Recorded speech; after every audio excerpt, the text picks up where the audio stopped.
എന്താണ് പൗരത്വം? ഒരു സ്വതന്ത്ര രാജ്യത്തെ ഒരു സ്വതന്ത്ര വ്യക്തിയായി ഒരു മനുഷ്യന് ജീവിക്കാനുള്ള അവകാശത്തെയാണ് പൗരത്വം എന്ന് പറയുന്നത്. സ്വതന്ത്ര രാജ്യത്തെ, നാട്ടുരാജ്യത്തെ, അടിമരാജ്യത്തെ, അല്ലെങ്കിൽ അങ്ങനെ ഡോമിനേറ്റിംഗ് നേച്ചർ ഇല്ലാത്ത സ്വതന്ത്രമായി ജീവിക്കാനുള്ള ആ ഒരു പൊളിറ്റിക്കൽ സാങ്ഷൻ എന്ന് പറയാം. രാഷ്ട്രീയമായിട്ടുള്ള ഒരു സാങ്ഷനാണ് പൗരത്വം എന്ന് പൊതുവിൽ നിർവചിക്കപ്പെടുന്നത്. ഞാൻ അതിൻ്റെ നിർവചനങ്ങളിലേക്കൊന്നും കിടക്കുന്നില്ല. ആ രാജ്യത്ത് ജീവിക്കുമ്പോൾ അവിടുത്തെ അവകാശങ്ങൾ സംരക്ഷിക്കാൻ അല്ലെങ്കിൽ സംരക്ഷിക്കപ്പെടാൻ, ആ അവകാശങ്ങൾ അനുഭവിക്കാൻ, എൻജോയ് ചെയ്യാനുള്ള നമ്മുടെ ശേഷിയാണ് പൗരത്വം എന്ന് വേണമെങ്കിൽ പറയാം. അതുപോലെ തന്നെ അവിടുത്തെ പൊളിറ്റിക്കൽ രാഷ്ട്രീയ കാര്യങ്ങളിൽ ഇടപെടാനുള്ള അധികാരം, ഇടപെടാനുള്ള അവകാശം ആണ് സിറ്റിസൺഷിപ്പ് എന്ന് പറയാം. സിറ്റിസൺഷിപ്പിന് ഗ്രീക്ക് വേർഡാണ് സിറ്റിസൺ എന്നുള്ളത്. പുരത്തിൽ അല്ലെങ്കിൽ പുരത്തിൽ പിറന്ന പുരം ആണല്ലോ പൗരൻ. പുരത്തിൽ, അതായത് പുരത്തിൽ വസിക്കുന്നവൻ എന്നൊക്കെ മലയാളീകരിക്കാം. എനിവേ, എന്തായാലും ഒരു ഭൂവിഭാഗത്തിൽ ഉള്ള ആളുകൾ മുഴുവൻ അവിടുത്തെ പൗരരല്ല, മറിച്ച് ആ ഒരു ഭൂവിഭാഗത്തിൽ ആ ഭൂവിഭാഗത്തിൻ്റെ സാങ്ഷനോടുകൂടി, അതിൻ്റെ അനുവാദത്തോടു കൂടിയെന്നോ അല്ലെങ്കിൽ അത് പരിഗണിക്കപ്പെട്ട ആളുകളെയാണ് പൗരൻ. ഒരു ഭൂവിഭാഗത്തിൽ ഇപ്പോൾ ഇവിടെ ഇരിക്കുന്ന നമ്മളെല്ലാം ഇവിടുത്തെ പൗരരെന്ന് പറയാൻ കഴിയില്ല. പക്ഷേ നമ്മൾ ഈ ഇരിക്കുന്ന ആളുകളെല്ലാം ഉൾക്കൊള്ളുന്ന, അല്ലെങ്കിൽ അവരെ കേൾക്കാൻ, അവരെ കേൾപ്പിക്കാൻ, അവർക്ക് ഇവിടെ ജീവിക്കാനുള്ള ഒരു പൊളിറ്റിക്കൽ സാങ്ഷൻ, അതിന് മലയാളീകരിക്കാൻ എനിക്കറിയില്ല, പൊളിറ്റിക്കൽ സാങ്ഷനാണ് സിറ്റിസൺഷിപ്പ് എന്നതുകൊണ്ട് പറയുന്നത്. അപ്പോൾ അവിടെ തന്നെ നമുക്കൊരു സ്വാതന്ത്ര്യമുണ്ട്. ആ സ്വാതന്ത്ര്യത്തെയാണ് പൗരത്വം നിർണ്ണയിക്കുന്നത്. വിമർശിക്കാനും വിമർശിക്കപ്പെടാനും പൊളിറ്റിക്കൽ ഇൻ്റർഫിയറൻസിലേക്ക്, രാഷ്ട്രീയ കാര്യങ്ങളിൽ ഇടപെടാനുമുള്ള ആ ഒരു അവകാശം, അത് ഒരു ലെജിസ്ലേഷൻ്റെ ഭാഗമായി തന്നതല്ല, നിയമപരമായി എഴുതി തന്നതല്ല. അത് ഇംബൈബ് ചെയ്യുന്ന, അത് നിങ്ങൾക്ക് പറയുന്നത്, if you are a citizen of a particular country, have the right of engaging in to the political activities. രാഷ്ട്രീയ പ്രവർത്തനങ്ങളിൽ നിങ്ങൾക്ക് ഏർപ്പെടാം, നിങ്ങൾക്ക് പറയാം, നിങ്ങൾക്ക് കേൾക്കാം, നിങ്ങളെ ഇതിനൊക്കെ ഉള്ള ഒരു അവകാശം. പക്ഷേ ഈ അവകാശം എന്നത് ഒരു നിയമമോ അല്ലെങ്കിൽ ഒരു ലെജിസ്ലേഷനിലൂടെ ഏത് നിയമത്തിൽ എഴുതി വച്ചേക്കുന്നു എന്ന് ചോദിച്ചാൽ അങ്ങനെ നിയമത്തിൽ എഴുതി വച്ചിട്ടില്ലാത്ത ആ ഒരു പൊളിറ്റിക്കൽ സാങ്ഷനാണ് സിറ്റിസൺഷിപ്പ് കൊണ്ട് ഉദ്ദേശിക്കുന്നത്. അരിസ്റ്റോട്ടിൽ ഡിഫൈൻ ചെയ്തേക്കുന്നത്, a citizen is a person who possess the virtues of ruling and being ruled. ഭരിക്കാനും ഭരിക്കപ്പെടാനും ഉള്ളവനാണ് പൗരൻ എന്നാണ് അരിസ്റ്റോട്ടലിൻ്റെ ഡെഫിനിഷൻ. അവിടെ നമുക്ക് മനസ്സിലാവുന്നത് അവിടെ ജനങ്ങൾ തുല്യരാണ് എന്നുള്ള, അല്ലേ, ഭരിക്കാനും ഭരിക്കപ്പെടാനുമുള്ള അവകാശമുള്ള എല്ലാ ആളുകളുമാണ് സിറ്റിസൺ. അല്ലെങ്കിൽ ഒരു ഭൂപ്രദേശത്തിലെ രാഷ്ട്രീയ കാര്യങ്ങളിൽ ഇടപെടാൻ കഴിയുന്ന, വിമർശിക്കാനും വിമർശിക്കപ്പെടാനും കഴിയുന്ന ആളുകൾ, ആ ആളുകളെല്ലാം തുല്യരാണ്.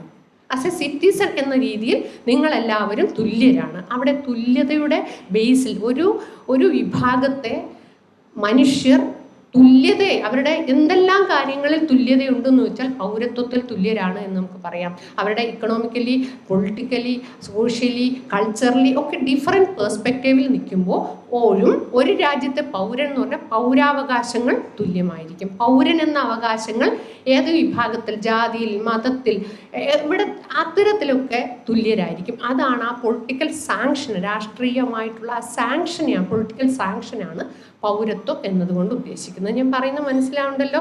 അതിൽ തന്നെ ഒരു തുല്യതയുണ്ട്, ഇല്ലേ?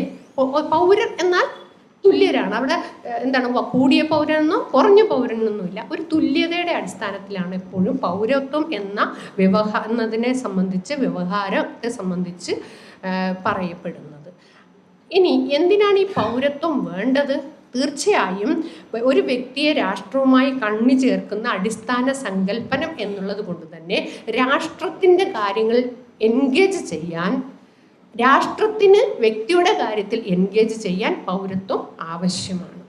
ഞാൻ ഇവിടുത്തെ പൗരനാണെങ്കിൽ മാത്രമേ എനിക്ക് ഇവിടുത്തെ കാര്യങ്ങളിൽ ഇടപെടാൻ പറ്റൂ. എൻ്റെ കാര്യങ്ങൾ എന്നെ നിയന്ത്രിക്കാൻ ഈ രാജ്യത്തിന് പറ്റണമെങ്കിൽ ഞാൻ ഇവിടുത്തെ പൗരനാവണം. അപ്പോൾ ആ ഒരു വ്യക്തിയെ രാഷ്ട്രവുമായി കണ്ണി ചേർക്കുന്ന ആ ഒരു ജൈവ ബന്ധമാണ് ഒരുപക്ഷെ പൗരത്വം എന്നത്. ഞാനതിൻ്റെ ഒരുപക്ഷെ ജൈവിക അസ്തിത്വം, സച്ചിദാനന്ദ മാഷ് പറഞ്ഞ കേട്ടോ, ഞാൻ പറഞ്ഞില്ല. സച്ചിദാനന്ദൻ മാഷ് പറഞ്ഞത് ഒരു രാജ്യത്ത് ജീവിക്കുന്ന മനുഷ്യൻ്റെ ജൈവിക അസ്തിത്വമാണ് പൗരത്വം. ഇന്നിപ്പോൾ റഫീഖ് മുഹമ്മദിൻ്റെ ഒരു കവിത വന്നിട്ടുണ്ടല്ലേ, അപൗരൻ എന്ന് പറയുന്ന, വായിച്ചിട്ടുണ്ടാവും. അത് അങ്ങനെ ഒരു പക്ഷേ ഒരു ക്ലിയർ കട്ട് ഡെഫിനിഷൻ ഇല്ലാതെ വളരെ കൃത്യമായ വ്യാഖ്യാനങ്ങളുണ്ട്. അതിൽ നിന്ന് നമുക്ക് കിട്ടുന്നത് ഒരു രാജ്യത്തിൻ്റെ ഭാഗമായിട്ടുള്ള പൊളിറ്റിക്കൽ സാങ്ഷൻ, അങ്ങോട്ടും ഇങ്ങോട്ടും എൻഗേജ് ചെയ്യാനുള്ള ഒരു ജൈവിക ഒരു നാഭീനാള ബന്ധം ഉള്ളത് രാജ്യത്തിന്. അല്ല രാജ്യവും ഇന്ത്യ നമ്മുടെ അമ്മായിയുടെ മോനൊന്നുമല്ല. ആണോ? ഞാൻ പറയണ മനസ്സിലാവില്ല. എൻ്റെ അങ്ങനെ പറയാൻ പറ്റുമോ? എനിക്ക് നിങ്ങളുമായിട്ട് ബന്ധമുണ്ട്. എന്താ? ഇടതുപക്ഷ പുരോഗമന പ്രസ്ഥാനത്തിൻ്റെ ഭാഗമായി നിൽക്കുന്നവർ എന്ന രീതിയിലുള്ള ബന്ധം എനിക്ക് നിങ്ങളോടുണ്ട് അല്ലേ? നമ്മൾ ഇന്ത്യക്കാർ എന്ന തരത്തിൽ നമ്മളെന്താ, ഇന്ത്യയിൽ ജീവിക്കുന്ന പൗരരെന്ന ബന്ധമുണ്ട്. ആ പൗരർ എന്ന ബന്ധം എന്ന് പറഞ്ഞാൽ ഈ blood relationship, political relationship, economic relationship, religious relationship, അങ്ങനെ ഒരു ബന്ധമല്ല. പക്ഷേ ആസ് എ പൊളിറ്റിക്കൽ സിറ്റിസൺ ആ ഒരു ജൈവികമായ അസ്തിത്വം ഞാൻ പറയുന്നത് മനസ്സിലാവും. ഇതാണ്. എന്നാൽ ഇനി അതില്ലായ്ക വന്നാൽ പൗരനും അപൗരനും എന്ന തരത്തിൽ, അതായത് പൗരന്മാർ ഒന്നാം തരം, പൗരത്വം ഇല്ലാത്തവർ രണ്ടാം തരം എന്ന തരത്തിലുള്ള ഒരു ഡിവൈഡ് സൃഷ്ടിക്കപ്പെടുന്നുണ്ട്. അതുള്ള സ്ഥലത്തൊക്കെ ആ ഡിവൈഡ് സൃഷ്ടിക്കപ്പെടുന്നുണ്ട്. അങ്ങനെ ഡിവൈഡ് സൃഷ്ടിക്കപ്പെടുന്ന ഒരു നിയമമാണ് ഇപ്പോൾ 2019 പാസ്സാക്കിയ സിറ്റിസൺസ് അമെൻമെൻറ്റ് ആക്ട്, CAA എന്ന് പറയുന്ന സിറ്റിസൺസ് അമെൻമെൻറ്റ് ആക്ട്. ആ സിറ്റിസൺസ് അമെൻമെൻറ്റ് ആക്ട് പൗരരെന്നും പൗരരല്ലാത്തവരെന്നും തമ്മിൽ മനുഷ്യരെ വേർതിരിപ്പിക്കുന്നു. മുമ്പ് 1951 മുതൽ ഇന്ത്യൻ ഭരണഘടന മുതലേ പൗരത്വത്തെ സംബന്ധിച്ച് ഇന്ത്യൻ ഭരണഘടന കോൺസ്റ്റിറ്റ്യൂന്റ് അസംബ്ലിയിൽ വേറെ ഡിസ്കഷനൊക്കെ ഒരുപാട് നടന്നു. ഭരണഘടന നിലവിൽ വരുന്ന സമയം വരെയുള്ള പൗരത്വം മാത്രമാണ് ഭരണഘടന നിർണയിച്ചത്. അത് കഴിഞ്ഞത് നിയമനിർമ്മാണമാണ്. ഇത് പാർലമെന്റ് ചെയ്യേണ്ടതാണ് എന്ന പൊതു തീരുമാനമാണ് കോൺസ്റ്റിറ്റ്യൂന്റ് അസംബ്ലി എടുത്തത്. അതുകൊണ്ട് തന്നെ ഇന്ത്യൻ ഭരണഘടനയെ പൗരത്വത്തെ ആ തരത്തിലേക്ക് കാണുന്നില്ല. അതിൻ്റെ അപ്പുറത്തേക്ക് ഇന്ത്യൻ ഭരണഘടനയിൽ പൗരത്വത്തെ നിർണ്ണയിക്കുന്നത് ജനിച്ച സ്ഥലത്തെ അടിസ്ഥാനപ്പെടുത്തിയിട്ടാണ്. ഇവിടെ ഇന്ത്യയിൽ ജനിച്ചിരുന്ന ഭരണഘടനയുടെ പറയുന്നത് ഞാൻ പറയാം. ഇന്ത്യയിൽ ജനിച്ച ഏതൊരാൾക്കും പൗരത്വം ദേശഭാഷാ വ്യത്യാസമില്ല. ലോകത്തെവിടെയുള്ളവർക്കും പാകിസ്ഥാനിലേക്ക് പോയി തിരിച്ചു വന്നവർക്കുൾപ്പെടെ ഇന്ത്യയിൽ പൗരത്വമുണ്ട്. അതായത് ഇന്ത്യയിൽ ജനിച്ച ഏതൊരാൾക്കും പൗരത്വം. ഇന്ന് ഞാൻ ഇന്ത്യയിൽ ജനിച്ചാൽ ഇന്ത്യൻ സിറ്റിസണാണ്. ഇന്നലെ ഇന്ത്യയിൽ ജനിച്ചിരുന്നെങ്കിൽ ശരി, ഇന്നലെ ഇന്ത്യയിൽ ജനിച്ച നിങ്ങളും ഇന്ത്യൻ സിറ്റിസണാണ്. ഞാൻ കുറച്ചു കാലം ഇംഗ്ലണ്ടിൽ പോയിട്ട് തിരിച്ചു മടങ്ങി വന്നാലും എനിക്ക് ഇന്ത്യൻ പൗരത്വമുണ്ട്. പാകിസ്ഥാനിലേക്ക് അത് നമുക്കറിയാം. അതൊരു കോണ്ടെക്സ്റ്റ് നിങ്ങൾക്ക് കൃത്യമായിട്ട് മനസ്സിലാവും. 1947 ആ വിഭജനത്തിൻ്റെ കാലം. ആ വിഭജനത്തിൻ്റെ ഭാഗമായി ഈസ്റ്റ് പാകിസ്ഥാനിലേക്ക് കുറച്ച് അങ്ങോട്ട് പോയവരും ഇങ്ങോട്ട് വന്നവരും പോയിട്ട് മടങ്ങി വന്നവരുമുണ്ട്. അങ്ങനെ പോയിട്ട് വന്നവരോട് പോലും ഒരു വിവേചനം കാണിച്ചിട്ടില്ല. 48 അല്ലേ? അതിനുശേഷം ഭരണഘടന കോൺസ്റ്റിറ്റ്യൂന്റ് അസംബ്ലി ഡിസ്കഷനൊക്കെ ശേഷം, സ്വാതന്ത്ര്യത്തിന് ശേഷം, ഇന്ത്യ വിഭജനത്തിന് ശേഷം, സ്വാതന്ത്ര്യത്തിനും ശേഷമാണ് ഇന്ത്യൻ ഭരണഘടന നിലവിൽ വന്നത്. ആ നിലവിൽ വരുമ്പോൾ പോലും പാകിസ്ഥാനിൽ പോയിട്ട് വന്നവർക്ക് ഇവിടെ പൗരത്വം ഇല്ല എന്നല്ല ഇന്ത്യൻ ഭരണഘടന പറഞ്ഞത്. ഇന്ത്യയിൽ ജനിച്ച ഏതൊരാൾക്കും, ഇന്ത്യൻ ടെറിട്ടറിയിൽ ഈ ഭൂഭാഗത്തിൽ ജനിച്ച ഏതൊരാൾക്കും ഇന്ത്യൻ പൗരത്വം ഉണ്ട് എന്നാണ് ഇന്ത്യൻ ഭരണഘടന പറഞ്ഞത്. അതിനുശേഷം 1951 പുതിയ ആക്ട് വന്നു. 51 പൗരത്വ നിയമം വന്നു. അതിനുശേഷം 55 ഭേദഗതി വന്നു. അതിനുശേഷം 71 അങ്ങനെ ഏറ്റവും അവസാനം 2003 55 നിയമത്തിലെ ഭേദഗതി വന്നു. 2003 ഭേദഗതി ഞാനെന്ന് പറയുന്നതല്ലായിരിക്കും. 2003 വന്ന ഭേദഗതി പ്രകാരം അച്ഛനോ അമ്മയോ അവരിൽ ആരെങ്കിലുമോ ഒരാൾ ഇന്ത്യൻ പൗരനായിരിക്കണം. അതുവരെ ഉണ്ടായിരുന്ന ഇന്ത്യയിൽ ജനിക്കുന്ന ഏതൊരാൾക്കും പൗരത്വം. പക്ഷേ 2003 പൗരത്വ നിയമത്തിൽ കൊണ്ടുവന്ന ഒരു ഭേദഗതി അച്ഛനോ അമ്മയോ, ഇവിടെ ജനിക്കുന്ന കുഞ്ഞിൻ്റെ അച്ഛനോ അമ്മയോ അവരിൽ ആരെങ്കിലും ഒരാൾ ഇന്ത്യൻ പൗരനായിരിക്കണം. അതിൽ തന്നെ ഇല്ലീഗൽ മൈഗ്രൻസ് ആണെങ്കിൽ കുട്ടിക്ക് പൗരത്വം ഇല്ല. ജനിച്ച കുട്ടിയാണ്, ഇന്ത്യയിൽ ജനിച്ച കുട്ടിയാണ്, അവരിൽ 2 പേരും ഇന്ത്യക്കാരായിരിക്കണം. അവരിൽ ആരെങ്കിലും ഒരാൾ ഇന്ത്യൻ പൗരനായിരിക്കണം, അച്ഛനോ അമ്മയോ. അപ്പം നമ്മൾ വിദേശത്തു നിന്ന് ഒരാളെ വിവാഹം കഴിച്ചു കൊണ്ടുവന്നു, ഇന്ത്യക്കാരൻ ഇംഗ്ലണ്ടുകാരിയെ കല്യാണം കഴിച്ചുകൊണ്ട് വന്നു, ഒരു കുഞ്ഞുണ്ടായാൽ ആ കുട്ടിക്ക് പൗരത്വം ഉണ്ട്. പക്ഷേ ആ കൊണ്ടുവന്ന ആൾ ഇല്ലീഗൽ മൈഗ്രൻ്റ് ആണെങ്കിൽ ഇല്ല. ആരെങ്കിലും ഒരാളും മതി. ഞാൻ പറഞ്ഞ മനസ്സിലാണെങ്കിൽ അതാണ് 2003 വന്ന ഭേദഗതി. അപ്പോൾ 1955 ശേഷം 2003 വന്ന പ്രധാന ഭേദഗതി ഇതാണ്. എന്നാൽ 2019 ഇപ്പോൾ ഏറ്റവും വിവാദമായിക്കൊണ്ടിരിക്കുന്ന, ഒരുപക്ഷെ ഈ 2019 ഭേദഗതിയെ സംബന്ധിച്ചുള്ള ബില്ല് 2016 വന്നത്. ആ 2016 വരുമ്പോൾ ഞാനോ നിങ്ങളോ അല്ലെങ്കിൽ നമ്മളെപ്പോലുള്ളവരോ ഇതൊരു വലിയ കാര്യമായിട്ട് കണ്ടില്ല. കണ്ടോ? എനിക്ക് തോന്നുന്നില്ല. നിങ്ങൾ കണ്ടിട്ടുണ്ടോ എന്ന് എനിക്കറിയില്ല. എന്തായാലും ഒരുപക്ഷെ നമ്മളൊക്കെ അത് കാണേണ്ടിയിരുന്നു. 2010 അന്ന് വന്ന ഈ ഭേദഗതിയെ അത്ര വളരെ ഗൗരവത്തോടു കൂടി കണ്ടില്ല എന്നുള്ളതാണ് നമ്മളിപ്പോൾ അനുഭവിക്കുന്ന ഒരു പ്രധാന പ്രശ്നം. ഒരുപക്ഷെ ഈ ബില്ല് പാർലമെൻറ്റ് ഇൻട്രൊഡ്യൂസ് ചെയ്യുമ്പോൾ ഇതിൻ്റെ കോൺസിക്വൻസ് എത്രയെന്നുള്ളതിനെ സംബന്ധിച്ച് നമ്മളാരും ബോധേഡ് ആയിരുന്നില്ല. എപ്പോഴും ഫാസിസം അങ്ങനെയാണ് കടന്നു വരുന്നത് അല്ലേ? ഹിറ്റ്ലർ ചെയ്തറിയില്ലേ? ആദ്യം ഹിറ്റ്ലർ എന്ത് ചെയ്തു? 1, 2, 3 തവണയൊക്കെ അധികാരത്തിൽ വന്നു. അധികാരത്തിൽ വന്നിട്ട് ചില നിയമങ്ങൾ കൊണ്ടുവന്നു. പതുക്കെ ഒരു നിയമം ഉണ്ടാക്കി, അടുത്തൊരു നിയമം ഉണ്ടാക്കി, മൂന്നാമതൊരു നിയമം ഉണ്ടാക്കി, നാലാമതൊരു നിയമം ഉണ്ടാക്കി. എന്നിട്ട് അവസാനം എന്ത് ചെയ്തു? ഞാൻ നിയമമല്ല ചെയ്യുന്നുള്ളൂ. ഉണ്ടാക്കുന്ന സമയത്ത് ആരും മിണ്ടിയിരുന്നില്ല ഇല്ലേ? ന്യൂറംബർഗ് നിയമങ്ങൾ എന്ന് പറഞ്ഞപ്പെടുന്ന നിയമങ്ങളാണ് ഇതൊക്കെ. ചില തൊഴിലുകളിൽ ജൂതരല്ലാത്ത ആളുകൾക്ക്, ജ്യൂസ് അല്ലാത്തവർക്ക് പ്രവേശന തൊഴിൽ കൊടുക്കണ്ട. അധ്യാപകർ, കോളേജ് അധ്യാപകർ, സ്കൂൾ അധ്യാപകർ എന്നിവർക്ക് ജൂതരല്ലാത്തവരെ നിയമിക്കേണ്ട. ചെറിയ കലാഹവും ബഹളമൊക്കെ ഉണ്ടാക്കി. അത് കഴിഞ്ഞ ശേഷം അത് നടപ്പിലാക്കി. ഇങ്ങനെ ഓരോന്ന് കൊണ്ടുവന്നിട്ട് അവസാനം ഞാൻ പറഞ്ഞ തന്നെ ജൂതരുടെ ഈ കോളേജ് അധ്യാപകരായിട്ടുള്ള അല്ലെങ്കിൽ സ്കൂൾ അധ്യാപകരായിട്ടുള്ള ജൂതരല്ലാത്തവരെ നിയമിക്കേണ്ട എന്ന് പറഞ്ഞു. അത് കഴിഞ്ഞിട്ട് ഈ ബാക്കി സെലക്ഷൻ പ്രൊസീജിയറിലേക്ക് വരുമ്പോഴേക്കും ജൂതർക്ക് മാത്രം അപേക്ഷിക്കാം. അപ്പം വെള്ളം ഉണ്ടാക്കിയിട്ട് കാര്യമുണ്ടോ? അപ്പോൾ പറയണെന്താ? ഞാൻ നിയമം മാത്രമേ നടപ്പിലാക്കിയുള്ളൂ ഇല്ലേ? അതാണ് നമ്മൾ ന്യൂറംബർഗ് നിയമങ്ങൾ. ഞാൻ അതിൻ്റെ വിശദാംശങ്ങളിലേക്ക് കടക്കുന്നില്ല. എന്നാൽ നമ്മൾ ഹിറ്റ്ലർ നടപ്പാക്കിയ ജർമ്മനിയിൽ നടപ്പിലാക്കിയിട്ടുള്ള ന്യൂറംബർഗ് നിയമങ്ങൾ എന്നത് വളരെ പ്രസക്തമാവുന്നത് അങ്ങനെയാണ്. ന്യൂറംബർഗ് നിയമങ്ങളെ സംബന്ധിച്ച് 40 ജൂതന്മാരുടെ ടെലിഫോണുകൾ കണ്ടുകെട്ടി. വസ്ത്രങ്ങൾക്ക് വേണ്ടിയുള്ള യുദ്ധകാല റേഷൻ കാർഡുകൾ നിർത്തലാക്കി. ടെലിഫോൺ കണ്ടുകെട്ടി, ആരും മിണ്ടിയില്ല, നിയമം കൊണ്ടുവന്നു. ഒരു ഉദാഹരണമാണ് ഞാൻ പറയുന്നത്. അത് കഴിഞ്ഞ ശേഷം വസ്ത്രങ്ങൾക്ക് വേണ്ടിയിട്ടുള്ള യുദ്ധകാല റേഷൻ കാർഡുകൾ നിർത്തലാക്കി, ആരും മിണ്ടിയില്ല. പിന്നീട് 41 പൊതു ടെലിഫോൺ ഉപയോഗിക്കുന്നതിൽ നിന്ന് ജൂതന്മാരുടെ ഓണർഷിപ്പിലുള്ളതേ കണ്ടുകിട്ടിയുള്ളൂ. അത് കഴിഞ്ഞിട്ട് 41 പൊതു ടെലിഫോൺ ഉപയോഗിക്കുന്നതിൽ നിന്ന് അവരെ വിലക്കി. രാജ്യം വിട്ടുപോകാൻ ജൂതന്മാർക്ക് അവകാശം നിഷേധിച്ചു. 42 ജൂതന്മാരുടെ കമ്പിളിക്കോട്ടുകൾ പിടിച്ചെടുക്കപ്പെട്ടു. മുട്ടയും പാലും വാങ്ങുന്നതിൽ നിന്ന് ജൂതരെ വിലക്കി. ഇങ്ങനെ പോകുന്നു.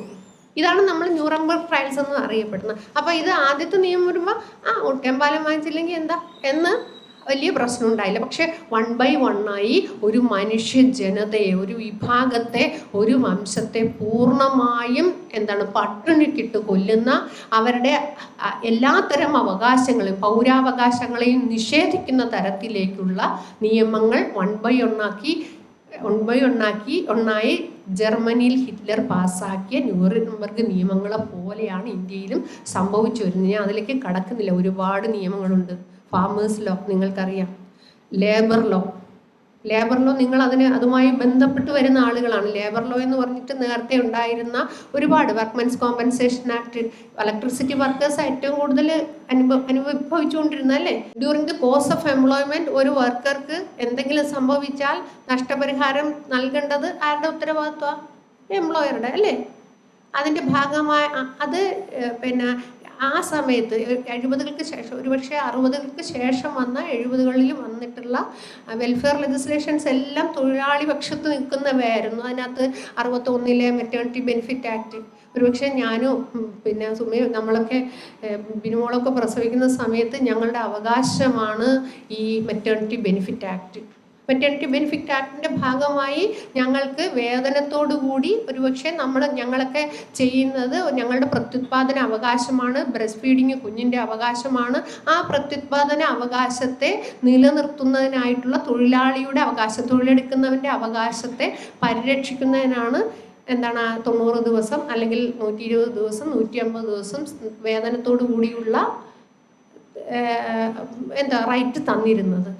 അത് വളരെ പതുക്കെ, ഇപ്പോൾ it is not a matter of right എന്ന തരത്തിലേക്ക് വേണമെങ്കിൽ മുതലാളിക്ക് കൊടുക്കാം. ഇത് അവകാശമൊന്നുമില്ല, ഞങ്ങൾ അവകാശമായി ആയി അനുഭവിച്ചിരുന്നത് ഇനി വരുന്ന തലമുറ ഔദാര്യമായി അനുഭവിക്കുന്ന തരത്തിലേക്ക് ലേബർ കോഡ് മാറി ഇല്ലേ? എത്ര പെട്ടെന്ന്, എത്ര വളരെ രഹസ്യമായിട്ടാണ് മാറിയത്. വർക്ക്മെൻസ് കോമ്പൻസേഷൻ ആക്ടിൻ്റെ ഭാഗമായിട്ട് ഇത്തരം ലേബർ ലോസും ഒക്കെ ഇതുപോലെയാണ് കൊണ്ടുവന്ന് വളരെ രഹസ്യമായിട്ട് കൊണ്ടുവരുന്നു. ആ രഹസ്യമായി കൊണ്ടുവരുമ്പോൾ പ്രത്യേകിച്ചൊരു 2014 ശേഷം ഉള്ള ഒരു പ്രത്യേകത കൂടെ നമ്മൾ മനസ്സിലാക്കേണ്ടത്. മുമ്പൊക്കെ ഈ ഒരു നിയമം പാസ്സാക്കാൻ ചില കാര്യങ്ങളുണ്ട്. സാധാരണ നിയമം പാസ്സാക്കുമ്പോൾ നമുക്കറിയാമല്ലോ, ഒരു പാർലമെൻറ്റിൽ ബില്ല് പൈലറ്റ് ചെയ്യും. ബില്ല് പൈലറ്റ് ചെയ്താൽ ആ പൈലറ്റ് ചെയ്ത ബില്ല് ഡിസ്കഷന് വിധേയമാക്കും. ഡിസ്കഷന് വിധേയമാക്കിയ ശേഷം സബ്ജക്റ്റ് കമ്മിറ്റിക്ക്, സെലക്ട് കമ്മിറ്റിക്ക് ഇത് വേണം. സബ്ജക്റ്റ് കമ്മിറ്റിക്ക് വിട്ടാൽ അതിൻ്റെ കൺസേൺഡ് ആൾ സബ്ജക്റ്റ് കമ്മിറ്റി ഡിസ്കസ് ചെയ്യും, സ്റ്റേക്ക് ഹോൾഡേഴ്സുമായിട്ട് ഡിസ്കസ് ചെയ്യും. ഇപ്പോൾ അഗ്രികൾച്ചർ ആണെങ്കിൽ കർഷക സംഘടനകളുമായി, കർഷക വിദഗ്ധരുമായി, ശാസ്ത്രജ്ഞന്മാരുമായി എല്ലാം ഡിസ്കസ് ചെയ്ത ശേഷം whether it is constitutional or unconstitutional, മുമ്പുണ്ടായിരുന്ന നിയമത്തിൽ നിന്ന് എന്തെല്ലാം മാറ്റം വരുത്തിയിട്ടുണ്ട്, അതിൽ എന്തൊക്കെ ഇതെല്ലാം വളരെ കൃത്യമായി പരിശോധിച്ചിട്ട്. ഇപ്പം നമ്മൾ ഈ പാർലമെൻറ്റിലോ അല്ലെങ്കിൽ പൊതുവിലോ കാണുന്ന അടിയൊന്നുമില്ല. സെലക്ട് കമ്മിറ്റിയിലേക്ക് പോകുമ്പോൾ കൂലങ്കഷമായി പങ്കെടുത്ത് കൃത്യമായി കീറിമുറിച്ച് അഭിപ്രായം പറഞ്ഞ് ഏറ്റവും മനോഹരമായിട്ടുള്ളൊരു നിയമമായിട്ടായിരിക്കും അത് പുറത്തു വരുന്നത്.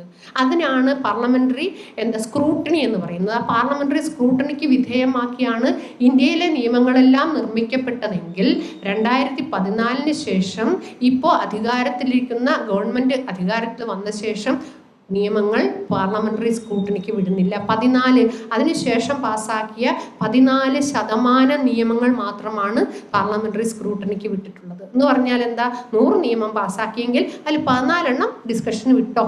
അതേതൊക്കെയാ? വേണ്ടാത്ത നിയമങ്ങൾ. അല്ലാതെ ഈ ചില ബുൾഡോസ് ചെയ്യപ്പെടുന്ന, പാർലമെൻറ്റിലേക്ക് ബുൾഡോസ് ചെയ്യപ്പെടുന്ന ഒരു നിയമവും, ഈവൻ ഫാമേഴ്സ് ലോ ഉൾപ്പെടെ, ലേബർ ലോ ഉൾപ്പെടെ, ലേബർ കോഡ് ഉൾപ്പെടെയുള്ളതൊന്നും പാർലമെൻ്ററി സ്ക്രൂട്ടണിക്ക് വിധേയമാക്കുന്നില്ല. എന്ന് പറഞ്ഞാൽ എന്താ, എതിരഭിപ്രായം കേൾക്കാൻ ഞങ്ങൾക്ക് സൗകര്യമില്ല. അതല്ലേ? നിങ്ങൾ നടപ്പിലാക്കോ ഇല്ലേ എന്നുള്ള വേറെ. ഇപ്പം നമ്മളിങ്ങനെ സംസാരിക്കുന്നു, നിങ്ങൾ നടപ്പിലാക്കണോ വേണ്ട നിങ്ങൾ തന്നെ തീരുമാനിക്കുന്ന. ഇന്നായാലും നിങ്ങളുടെ ഭൂരിപക്ഷം ഉണ്ട്, നാളായാലും ഭൂരിപക്ഷം ഉണ്ടില്ലേ? 2024 ഏപ്രിൽ മാസം അല്ലെങ്കിൽ മെയ്യോ എന്നാണ് റിസൾട്ട് വരുന്നത്. അതുവരെ നിങ്ങൾക്ക് അവകാശം ഉണ്ടല്ലോ, ഇൻ പവർ അല്ലേ. അപ്പോൾ നിങ്ങൾക്ക് ഇത് ഇന്ന് തന്നെ അവതരിപ്പിക്കുന്നു, നാളെ പാസ്സാക്കേണ്ട കാര്യമില്ല, നിങ്ങളുടെ ഭൂരിപക്ഷം അവിടെ തന്നെ ഉണ്ട്. എന്നാലും പോലും ആ ഭൂരിപക്ഷം അവിടെ ഉള്ളതുകൊണ്ട് ഈ കൊണ്ടുവരുന്ന നിയമം അപ്പം തന്നെ പാസ്സാക്കാതെ കൊണ്ടുപോയാലും ഒന്നും സംഭവിക്കുന്നില്ല. പക്ഷേ അതിനുള്ള മനസ്സില്ല, എതിരഭിപ്രായങ്ങൾ കേൾക്കാനുള്ള മനസ്സോ അതിനുള്ള ഒരു നിങ്ങളെ ഞങ്ങൾ കേൾക്കുന്നില്ല. We are ignoring you. നിങ്ങളൊന്നും പറയണ്ട, ഇതൊരു ജനാധിപത്യ രാജ്യമെന്ന് എഴുതി വെച്ചു. ജനാധിപത്യത്തെ അട്ടിമറിച്ചുകൊണ്ട്, പാർലമെൻ്ററി സ്ക്രൂട്ടണി അട്ടിമറിച്ചുകൊണ്ട്, പാർലമെൻ്ററി ഡെമോക്രസി അട്ടിമറിച്ചുകൊണ്ടാണ് ഈ നിയമങ്ങളെല്ലാം പാസ്സാക്കുന്നത്. ഞാൻ വീണ്ടും പൗരത്വ നിയമത്തിലേക്ക് കടക്കാം. ഞാൻ പറഞ്ഞു വന്നത് എന്താണെന്ന് വെച്ചാൽ, 2016 സിറ്റിസൺസ് അമെൻമെൻറ്റ് ബില്ല് കൊണ്ടുവരുമ്പോൾ ഞാനോ നിങ്ങളോ ആശങ്കപ്പെട്ടിരുന്നില്ലെങ്കിൽ, കുറേയേറെ 2019 അതിൻ്റെ പാസ്സാക്കുന്ന സമയമാകുമ്പോൾ കുറേ ഇത് നടന്നിരുന്നു അല്ലേ? നമ്മൾ കണ്ടു ഷഹീൻബാദിലും ഒക്കെ കുറേയേറെ പോരാട്ടങ്ങളും പ്രക്ഷോഭങ്ങളും വിദ്യാർത്ഥി പ്രക്ഷോഭങ്ങളും ഒക്കെ നടന്നിരുന്നു. പക്ഷേ ഇപ്പോൾ ഇത് നിയമമായി. ഇപ്പോൾ ഏറ്റവും അവസാനം അതിൻ്റെ റൂൾസും ഇംപ്ലിമെൻറ്റേഷനും ആയി. ഇവിടെ നാം മനസ്സിലാക്കേണ്ടത്, ഓരോ നിയമങ്ങൾ കൊണ്ടുവരുമ്പോൾ ഇനിയെങ്കിലും കൊണ്ടുവരുന്ന സമയത്ത് തന്നെ ഇടപെടാനും പ്രതിരോധിക്കാനും നമുക്ക് കഴിഞ്ഞില്ലെങ്കിൽ ജർമ്മനിയിൽ ഹിറ്റ്ലർ ന്യൂറംബർഗ് ട്രയൽസ് കൊണ്ടുവന്നതുപോലെ അത്തരം നിയമങ്ങൾ 1 by 1 ബുൾഡോസ് ചെയ്യപ്പെടും. അവസാനം സർക്കാർ പറയും, നരേന്ദ്രമോദി ആയാലും ശരി, മറ്റൊരു മോദി ആയാലും പറയും, ഞാനൊന്നും ചെയ്യുന്നില്ല, ഞാൻ നിയമമല്ലേ നടപ്പിലാക്കുന്നുള്ളൂ എന്ന് പറഞ്ഞ് കൈ കഴുകുന്ന അവസ്ഥയിലേക്ക് പോകും. അപ്പോൾ ഞാൻ പറഞ്ഞു വന്നത്, 2019 സിറ്റിസൺസ് അമെൻമെൻറ്റ് ആക്ടിൻ്റെ ഭാഗമായി കൊണ്ടുവന്ന മാറ്റം, 2003 കൊണ്ടുവന്ന ഞാൻ പറഞ്ഞു. അവിടെ കൊണ്ടുവന്നത് ഇന്ത്യൻ പൗരരായിട്ടുള്ള ജനിക്കുന്ന ഓരോ കുഞ്ഞിനും ആരെങ്കിലും ഒരാൾ, മാതാപിതാക്കൾ ആരെങ്കിലും ഒരാൾ ഇന്ത്യൻ പൗരരായിരിക്കണം. അവരാരെങ്കിലും ഒരാൾ പോലും ഇല്ലീഗൽ മൈഗ്രൻസ് ആവാൻ പാടില്ല. 2 പേരും ഇന്ത്യക്കാരാവണമെന്നില്ല, ഒരാൾ ഇന്ത്യക്കാരായാലും മതി. പക്ഷെ ആ വന്ന ആൾ ഇല്ലീഗൽ മൈഗ്രൻ്റ് ആവാൻ പാടില്ല എന്നതാണ് അന്ന് കൊണ്ടുവന്നിരുന്ന ഭേദഗതിയിലെ പ്രധാന കാര്യം. കാര്യം.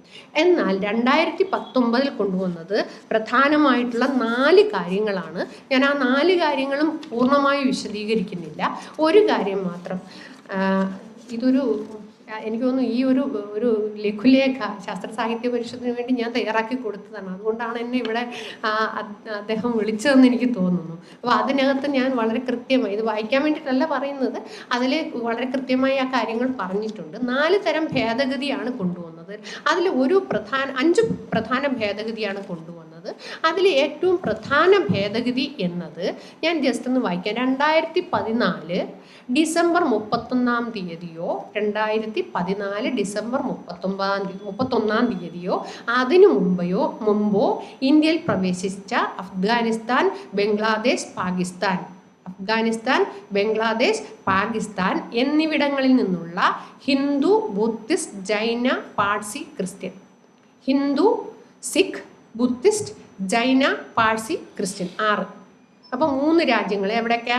അഫ്ഗാനിസ്ഥാൻ, ബംഗ്ലാദേശ്, പാകിസ്ഥാൻ. ഇതൊന്നും മനസ്സിലാക്കിയിരുന്ന ബാക്കി ഞാൻ പറയുന്ന കുറച്ചുകൂടി എളുപ്പമാവും. അപ്പോൾ അഫ്ഗാനിസ്ഥാൻ, ബംഗ്ലാദേശ്, പാകിസ്ഥാൻ എന്നീ രാജ്യങ്ങളിൽ നിന്ന് വരുന്ന ഹിന്ദു, സിഖ്, ജൈന, ക്രിസ്ത്യൻ, പാഴ്സി. ഹിന്ദു, സിഖ്, ബുദ്ധിസ്റ്റ്, ജൈന, ക്രിസ്ത്യൻ, പാഴ്സി 6. ആ വിഭാഗങ്ങളിലുള്ള ആളുകൾക്ക് അവരെ അനധികൃത കുടിയേറ്റക്കാരായി കണക്കാക്കുകയില്ലെന്നും അവർക്ക് പൗരത്വം നൽകാം എന്നും ആണ് പ്രധാനമായിട്ടുള്ള ഭേദഗതി. ബാക്കി ചെറിയ കാര്യങ്ങളൊക്കെ കുറച്ച് ഗവൺമെൻറ് കൺട്രോളെല്ലാം കുറച്ച് കൂടുതലായി കൊണ്ടുവരുന്നുണ്ട്. അതിൻ്റെ ഇതിലേക്കൊന്നും ഞാൻ കടക്കുന്നില്ല. അപ്പോൾ അവിടെ ഉള്ളത് 2014 December 31 cut off day. 2014 December 31 അതിനു മുമ്പോ ഇന്ത്യയിൽ പ്രവേശിച്ച പാകിസ്ഥാൻ, അഫ്ഗാനിസ്ഥാൻ, ബംഗ്ലാദേശ് ഈ 3 രാജ്യങ്ങളിൽ നിന്നുള്ള ഹിന്ദു, സിഖ്, ബുദ്ധിസ്റ്റ്, ജൈന, പാഴ്സി, ക്രിസ്ത്യൻ എന്നീ വിഭാഗത്തിലുള്ള ആളുകളെ കുടിയേറ്റക്കാരായി പരിഗണിക്കുന്നില്ല. അവർക്ക് പൗരത്വം നൽകാം എന്നുള്ളതാണ് ഇതിനകത്ത് പുതിയ നിയമത്തിൽ വന്നത്. ഇതിനെന്തിനാണ് നിങ്ങൾ ഇത്ര വിഷമിക്കണം എന്ന് ചോദിച്ചാൽ നമുക്ക് വിഷമിക്കേണ്ടി വരും. കാരണം ഇതിൻ്റെ കാര്യമായ ഒരു വിശകലനം നടത്തിയാൽ ഒരു പ്രധാന കാര്യം, ചരിത്രത്തിൽ ഇന്നേ വരെ ഇന്ത്യയിൽ പൗരത്വം നിർണയിച്ചിരുന്നത് മതത്തിൻ്റെ അടിസ്ഥാനത്തിലോ ആയിരുന്നില്ല. ജനിച്ച ഭൂപ്രദേശത്തിൻ്റെ അടിസ്ഥാനത്തിൽ മാത്രമായിരുന്നു ഇന്ത്യയിലെ പൗരത്വം നിർണയിച്ചിരുന്നത്. നിങ്ങൾ എവിടെ ജനിച്ചു, നിങ്ങൾ ഇന്ത്യയിൽ ജനിച്ചോ, അതും വേറെ എവിടെയൊന്നുമല്ല. ഭരണഘടനയുള്ള പൗരത്വമോ അതിനുശേഷമുള്ള പൗരത്വ നിയമമോ തുടർന്ന് വന്ന ഭേദഗതികളോ ഒന്നും തന്നെ മത അടിസ്ഥാനത്തിലുള്ളതായിരുന്നില്ല. പൗരർ ജനിച്ചത് അല്ലെങ്കിൽ അവരുടെ രക്ഷിതാക്കൾ ജനിച്ചത് അല്ലെങ്കിൽ അവർ ജീവിച്ചു പോകുന്ന പ്രദേശത്തിൻ്റെ അടിസ്ഥാനത്തിലായിരുന്നു പൗരത്വ ഭേദഗതി ഉണ്ടായത്. അപ്പോൾ നമ്മൾ മനസ്സിലാക്കേണ്ടത് മതത്തിൻ്റെ അടിസ്ഥാനത്തിൽ മനുഷ്യന് പൗരരല്ല സിറ്റിസൺസ് എന്നോ നോൺ സിറ്റിസൺസ് എന്നോ മനുഷ്യനെ വേർതിരിച്ച് ഇന്ത്യയെ മതരാഷ്ട്രമാക്കുന്ന നിലപാടിലേക്ക് നിയമപരമായി കടന്നിരിക്കുന്നു. അപ്പോൾ മതരാഷ്ട്രവാദത്തെ പ്രോത്സാഹിപ്പിക്കുന്നു എന്നുള്ളതാണ് ഒന്ന്. ഇതെല്ലാം വളരെ രസമാണ് കേട്ടോ. ഇതുപോലെ ഇങ്ങനെ വളരെ ഒളിച്ചാണ് ഇങ്ങനെ കടത്തുന്നത്. ഞാൻ അതിൽ പിന്നീടേക്ക് വരാം. അപ്പോൾ അതിൽ നിന്ന് ഇക്വാളിറ്റി ഇത് എഗൻസ്റ്റ് കോൺസ്റ്റിറ്റ്യൂഷനാണ്.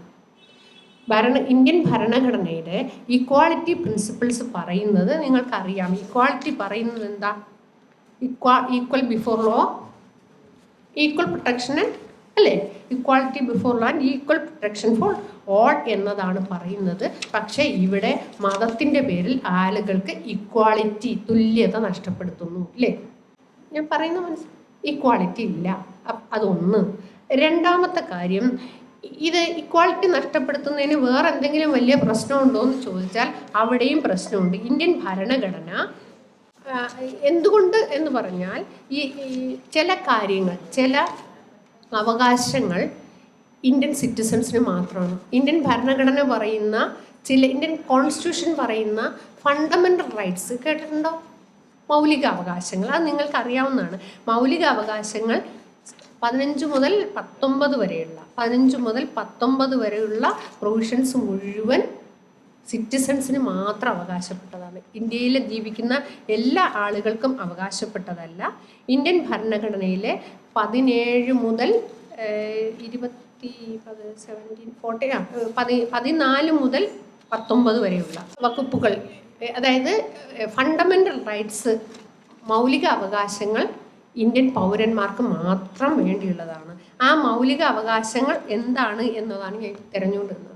അപ്പോൾ ഇന്ത്യൻ ഭരണഘടനയിലെ 15 മുതൽ 19 വരെയുള്ള മൗലിക അവകാശങ്ങൾ ഇന്ത്യയിൽ എല്ലാവർക്കും ഉള്ളതല്ല, ഇന്ത്യൻ സിറ്റിസൺസിന് വേണ്ടിയിട്ടുള്ളതാണ്. ആ ഇന്ത്യൻ സിറ്റിസൺസിന് വേണ്ടി മാത്രമുള്ള നിയമങ്ങൾ, ഒന്ന് വിവേചനത്തിനെതിരെയുള്ള അവകാശം, article 15 against discrimination, protection against discrimination, വിവേചനത്തിനെതിരെയുള്ള അവകാശം. അതുപോലെ തന്നെ പൊതുജീവനത്തിലുള്ള അവസര സമത്വം, ഇക്വാളിറ്റി. ദെൻ തൊട്ടുകൂടായ്മയിൽ നിന്നുള്ള സംരക്ഷണം. Then right to freedom of speech and expression, സംസാരിക്കാനുള്ള അവകാശം. അതുപോലെ ഇന്ത്യയിൽ എവിടെയും സ്വതന്ത്രമായി, right to travel anywhere in India, ഇന്ത്യയിൽ എവിടെയും സ്വതന്ത്രമായി സഞ്ചരിക്കാനുള്ള അവകാശം. Then right to form organisation, സംഘടിക്കാനുള്ള അവകാശം. അതുപോലെ തന്നെ തൊഴിലെടുക്കാനുള്ള അവകാശം, ഇന്ത്യയിൽ എവിടെയും താമസിക്കാനുള്ള അവകാശം. ഇതൊക്കെ പ്രധാനപ്പെട്ടതാണോ ഒരു മനുഷ്യനെ സംബന്ധിച്ച്? സംസാരിക്കാനുള്ള അവകാശം, സംഘടിക്കാനുള്ള അവകാശം, തൊഴിലെടുക്കാനുള്ള അവകാശം, ഇന്ത്യയിൽ എവിടെയും സഞ്ചരിക്കാൻ, free to travel anywhere in India. ഇതൊക്കെ ഒരു മനുഷ്യനെ സംബന്ധിച്ച് പ്രധാനമാണോ? ആണോ? ഇതൊക്കെ ഇന്ത്യൻ ഭരണഘടന പ്രകാരം പൗരന്മാർക്ക് മാത്രമാണ്. ഈ പൗരന്മാർക്കായി പറഞ്ഞിട്ടുള്ള എൻ്റെ freedom of speech and expression എന്നത് as a citizen the constitution granting that right to me. If I am not a citizen, have no right for freedom of speech and expression. തൊഴിലെടുക്കാനുള്ള സ്വാതന്ത്ര്യം, അതുകൊണ്ടാണല്ലോ ചില ആളുകളെ, ചില വിദേശ പൗരന്മാർക്ക് തൊഴിലെടുക്കാൻ പ്രയാസമില്ലേ? വസ്തു വാങ്ങിക്കാനോ സഞ്ചരിക്കാനോ, ഇന്ത്യയിൽ എവിടെയെങ്കിലും സഞ്ചരിക്കാൻ നമുക്ക് പാസ്പോർട്ട് വേണോ? വേണ്ട, പൗരരായതുകൊണ്ടാണ്. അപ്പം ഞാൻ പറഞ്ഞു വന്നത്, ഒന്ന്, ഇത് പുതിയ നിയമം മനുഷ്യരെ മത അടിസ്ഥാനത്തിൽ വേർതിരിക്കുന്നു. 2, തുല്യത എന്ന കൺസെപ്റ്റിനെ ഇല്ലാതാക്കുന്നു. 3, ഇന്ത്യൻ ഭരണഘടനാദത്തമായ മൗലിക അവകാശങ്ങൾ, ദി കാർഡിനൽ പോയിന്റ്സ് ആണ്. ഒരുപക്ഷെ ഒരു മനുഷ്യന് അന്തസ്സായി സ്വതന്ത്രമായി ജീവിക്കാൻ, അതെങ്ങനെ പ്രകാശനത്തോടുകൂടി ജീവിക്കാൻ, തൊഴിലെടുത്ത് ജീവിക്കാൻ, അല്ലെങ്കിൽ കൂട്ടായ്മയിലൂടെ ജീവിക്കാൻ, സഞ്ചരിക്കാൻ, അതുപോലെ വസ്തുക്കൾ കൈവശം വയ്ക്കാൻ, താമസിക്കാൻ, റൈറ്റ് ടു റെസിഡൻസ് അടക്കമുള്ള വിവേചനരാഹിത്യത്തിനെതിരെയുള്ള അവകാശങ്ങൾ, അത്തരം അവകാശങ്ങൾ, വളരെ കാർഡിനലായിട്ടുള്ള അവകാശങ്ങളെല്ലാം ഇന്ത്യൻ സിറ്റിസന് മാത്രം അവകാശപ്പെട്ടതാണ്. അപ്പോൾ ഇന്ത്യൻ സിറ്റിസൺ അല്ലെങ്കിൽ ഇത് അവർക്ക് അവകാശപ്പെട്ടതല്ല. അപ്പോൾ ഞാൻ പറഞ്ഞതിൻ്റെ കാര്യം മനസ്സിലായല്ലോ. ഒന്ന്, എഗൻസ്റ്റ് മതാടിസ്ഥാനത്തുള്ള വേർതിരിവ് കൊണ്ടുവരുന്നു. റൈറ്റ് ടു ഇക്വാളിറ്റിക്ക് എഗൻസ്റ്റ് ആണ്.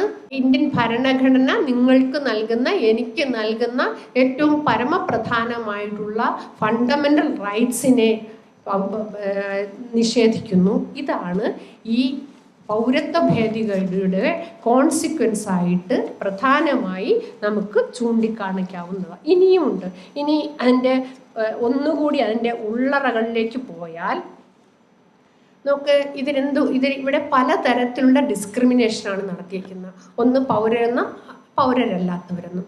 മറ്റൊന്ന് ഞാൻ നേരത്തെ പറഞ്ഞത്, എന്തിനാ 2014 ഡിസംബർ 31 വന്നവരും 31 ശേഷം ജനിച്ചവരും, 2014 ഡിസംബർ 31 അതിനുശേഷം ഒരു ഡിവൈഡായില്ലേ? ഇല്ലേ? ഒരു വേർതിരിവായില്ലേ? ഇനി അയൽ സംസ്ഥാനങ്ങൾ 3 അല്ലേ പറയുന്നുള്ളൂ. ഏതൊക്കെയാ? പാകിസ്ഥാൻ, അഫ്ഗാനിസ്ഥാൻ, ബംഗ്ലാദേശ്. ഈ 3. ഇനി അവിടെയും മതപരമായ വേർതിരിവില്ലേ? അപ്പോൾ അയൽ രാജ്യങ്ങളിൽ തന്നെ, അതിനെ സംബന്ധിച്ച് ഞാൻ വരാം, അയൽ രാജ്യങ്ങളിൽ തന്നെ 3 പരിഗണിക്കുള്ളൂ. തൊട്ടടുത്ത് കിടക്കുന്ന ശ്രീലങ്കയോ അങ്ങും നേപ്പാളോ ഭൂട്ടാനോ ഒന്നും പരിഗണിക്കുന്നില്ല. ഇനി അപ്പോൾ വേർതിരിവുകൾ പലതരത്തിലാണ്. പിന്നെ മതപരമായ വേർതിരിവ്, ജൈൻ, സിഖ്, ക്രിസ്ത്യൻ, പാഴ്സി, അല്ലേ, ഹിന്ദു, ഈ തരത്തിലാണ് വേർതിരിവ്. ബുദ്ധിസ്റ്റ് 6 പേരെ പരിഗണിക്കുന്നുള്ളൂ. അപ്പോൾ മനുഷ്യരെ പലതരത്തിൽ ഇന്ന സമയത്ത് ജനിച്ചവർ, അതിനുശേഷം ജനിച്ചവർ എന്ന വേർതിരിവ്, ഇന്ന രാജ്യത്തു നിന്ന് വന്നവർ, മറ്റിടത്തു നിന്ന് വന്നവർ എന്ന വേർതിരിവ്, അതിൽ തന്നെ മതപരമായിട്ടുള്ള വേർതിരിവ്, ഇത്തരത്തിലുള്ള പല വേർതിരിവുകളും ഈ നിയമം കൊണ്ടുവരുന്നു. ആ ഡിസംബർ 31 എന്ന് പറയുന്നത് എന്താ കട്ട് ഓഫ് ഡേറ്റ് എനിക്ക് മനസ്സിലാവുന്നില്ല. എന്താണ് ആ കട്ട് ഓഫ് ഡേറ്റ് അങ്ങനെ വച്ചത് എന്നതിനെ സംബന്ധിച്ച് ആർക്കും മനസ്സിലാവുന്നില്ല. ഞങ്ങൾക്ക് നമ്മുടെ ചീഫ് ജസ്റ്റിസ് ഡിവൈൻ ചന്ദ്രചൂഡിൻ്റെ മോൻ അഭിനവ് ചന്ദ്രചൂഡിൻ്റെ ഒരു പ്രഭാഷണം ഉണ്ടായിരുന്നു. അയാൾ വളരെ തമാശയായി പറഞ്ഞത്, ഈ പറയുന്ന എന്തുകൊണ്ട് നിങ്ങൾ ജ്യൂസിന് കൊടുക്കുന്ന ജൂതന്മാരെ പരിഗണിക്കുന്നില്ല? അയാൾ അഭിനവ് ഒരു ഫേസ്ബുക്കിൽ കുറിച്ചു, വൈ നിങ്ങൾ സിഖ്, ജൈൻ, ബുദ്ധിസ്റ്റ് ഒക്കെ പരിഗണിക്കുമ്പോൾ എന്തുകൊണ്ടാണ് നിങ്ങൾ ജ്യൂസിനെ പരിഗണിക്കാത്തത്? അപ്പം ജൂതന്മാർക്ക് വേറെ രാജ്യമുണ്ടെന്നാണ് ഇതിൻ്റെ ആളുകൾ. ജൂതന്മാർ ഇസ്രായേലിൽ പൊക്കോണം. ശരി, ക്രിസ്ത്യാനികൾക്കില്ലേ? എന്നാൽ ക്രിസ്ത്യാനികൾ എവിടേക്ക് പോകണം? ഇംഗ്ലണ്ടിൽ പോകാൻ പറയണ്ടേ? നിങ്ങൾക്ക് പറയണ്ടേ? ഞാൻ ഒരു സാങ്കത്യം മനസ്സിലായില്ലേ? പക്ഷേ ജ്യൂസുണ്ട്, ജൂതന്മാർ കൽക്കട്ടയിലൊക്കെ ഉണ്ട്. അവരുടെ അവസ്ഥ എന്താണ്? ഇന്ത്യയിലെ പ്രധാനപ്പെട്ട എല്ലാ മതങ്ങളെയും കവർ ചെയ്യുന്നില്ല എന്നത് ഇതിനകത്ത്. മറ്റൊന്ന്, ഓർഫനായി ജനിക്കുന്ന, ഇപ്പോൾ ഞാൻ ഇന്നയാളുടെ മകനായി ജനിച്ചു എന്ന് വളരെ കൃത്യമായ രേഖയില്ല. നമുക്ക് തന്നെ അറിയാം, നമ്മുടെ അമ്മത്തൊട്ടിൽ വരുന്ന കുട്ടികൾ അവരുടെ മാതാപിതാക്കൾ ആര് എന്ന് നമുക്കറിയാൻ പറ്റുമോ? അപ്പം 2014 ഡിസംബർ 31 ശേഷം ജനിച്ച ഇന്ന ആളുകളുടെ മക്കൾ എന്ന് നമുക്ക് പറയാൻ കഴിയുമോ? അവരെ പറഞ്ഞ് മനസ്സിലാവുന്നില്ല. അപ്പോൾ അത് പറയാൻ പറ്റൂ. അപ്പോൾ ഓർഫനെ എങ്ങനെയാണ് നിങ്ങൾ എവിടെയാണ് ഈ നിയമത്തിൽ പ്ലേസ് ചെയ്തേക്കുന്നത്? ജ്യൂസിനെ എങ്ങനെയാണ് പ്ലേസ് ചെയ്തേക്കുന്നത്? അതുപോലെ തന്നെ ചൈൽഡ് ഓഫ് ഇല്ലീഗൽ മൈഗ്രൻ്റ്, ഒരു ഇല്ലീഗലായിട്ട് വന്ന മൈഗ്രൻ്റ് ആയിക്കോട്ടെ, ചൈൽഡ് ഓഫ് ഇല്ലീഗൽ മൈഗ്രൻ്റ്, അവർ ഒരു ഇല്ലീഗലായിട്ട് ഒരു നിയമപരമല്ലാതെ മൈഗ്രൻ്റായി ഇവിടെ കുടിയേറി. ആ മൈഗ്രൻ്റ് കുടിയേറിയിട്ടുണ്ടെങ്കിൽ അവർക്കൊരു കുഞ്ഞുണ്ടായാൽ കുഞ്ഞെന്താ തെറ്റാ ചെയ്തേ? ഞാൻ ഈ പറഞ്ഞ ഓർഫനായി ജനിക്കുന്ന കുഞ്ഞെന്താണ്? ഓർഫൻ്റെ കുട്ടി എന്താണ്? ഇല്ലീഗൽ മൈഗ്രൻ്റായിട്ട് ഇവിടെ വന്നു. മൈഗ്രൻ്റായി വന്നവരെ നിങ്ങൾ പിടിച്ചോണ്ട് പോയോ? ഓക്കെ, ഇല്ലീഗാലിറ്റി ഉണ്ട്. ബട്ട് ഒരു ജനിക്കുന്ന കുഞ്ഞിൻ്റെ അവകാശമോ? അപ്പോൾ ഇല്ലീഗൽ മൈഗ്രൻറ്റിൻ്റെ കുഞ്ഞിൻ്റെ അവസ്ഥ എന്താണ്? ഈ തരത്തിലുള്ള അതുപോലെ തന്നെ മനുഷ്യനെ മുസ്ലിം ആൻഡ് നോൺ മുസ്ലിം എന്നുള്ള ഒരു ഡിവൈഡ് കൊണ്ടുവരുന്നുണ്ട്. അപ്പം മതപരമായിട്ടുള്ള ഡിവൈഡ്, ഈ തരത്തിലേക്കുള്ള പലതരത്തിലുള്ള വിവേചനങ്ങളും ഈ നിയമം കൊണ്ടുവരുന്നുണ്ട്. അവിടെ തന്നെ മറ്റൊരു കാര്യം വെച്ചാൽ റിലീജിയസ് പെർസിക്യൂഷൻ, അതായത് മതപീഡനം അനുഭവിക്കുന്നവരെ, ഈ നിയമം പറയുന്നത് എങ്ങനെ? മതപീഡനം അനുഭവിക്കുന്നവരെ സംരക്ഷിക്കാൻ വേണ്ടി എന്ന തരത്തിലാണ് പറയുന്നത്. അങ്ങനെ മതപീഡനം അനുഭവിക്കുന്നവരെ രക്ഷിക്കാൻ വേണ്ടിയാണെങ്കിൽ അവിടെയും ചില ചോദ്യങ്ങൾ ഉയർത്തുന്നുണ്ട്. ഇവിടെ ഈ നിയമത്തെ സംബന്ധിച്ചുള്ള പ്രധാനപ്പെട്ട ചില കാര്യങ്ങൾ മാത്രമാണ് ഞാൻ ഇതിനെ സംബന്ധിച്ച് ചൂണ്ടിക്കാട്ടാനാണ് ഉദ്ദേശിക്കുന്നത്. ഒന്ന്, എന്തുകൊണ്ടാണ് ഈ നിയമ ഭേദഗതിയെ പുരോഗമനകാംക്ഷികൾ എതിർക്കുന്നത്? ഇത് തീർച്ചയായും ഭയപ്പെടുത്തി കീഴ്പ്പെടുത്തലാണ്. പൗരത്വം എന്നത് നമുക്ക് പൗരത്വം നഷ്ടപ്പെടുമോ എന്ന് ആവലാതിപ്പെടുന്ന ഒരുപക്ഷെ കേരളീയരധികം ഇല്ലെങ്കിലും വളരെ സേഫ് സോണിൽ ഇരുന്നു കൊണ്ട് നമുക്ക് ചിന്തിക്കുന്നില്ലെങ്കിൽ പോലും ഷഹീൻബാദിലൊക്കെ നടത്തിയിട്ടുള്ള സമരം നമുക്കറിയാം. പൗരത്വം നിഷേധിക്കുമോ എന്ന ഭയം ഈ നാട്ടിലെ മനുഷ്യരിലുണ്ട്. ഭയപ്പെടുത്തി കീഴ്പ്പെടുത്താനുള്ള ഫാസിസ്റ്റ് തന്ത്രം കൃത്യമായി പ്രയോഗിക്കുന്നതാണ് നിയമം.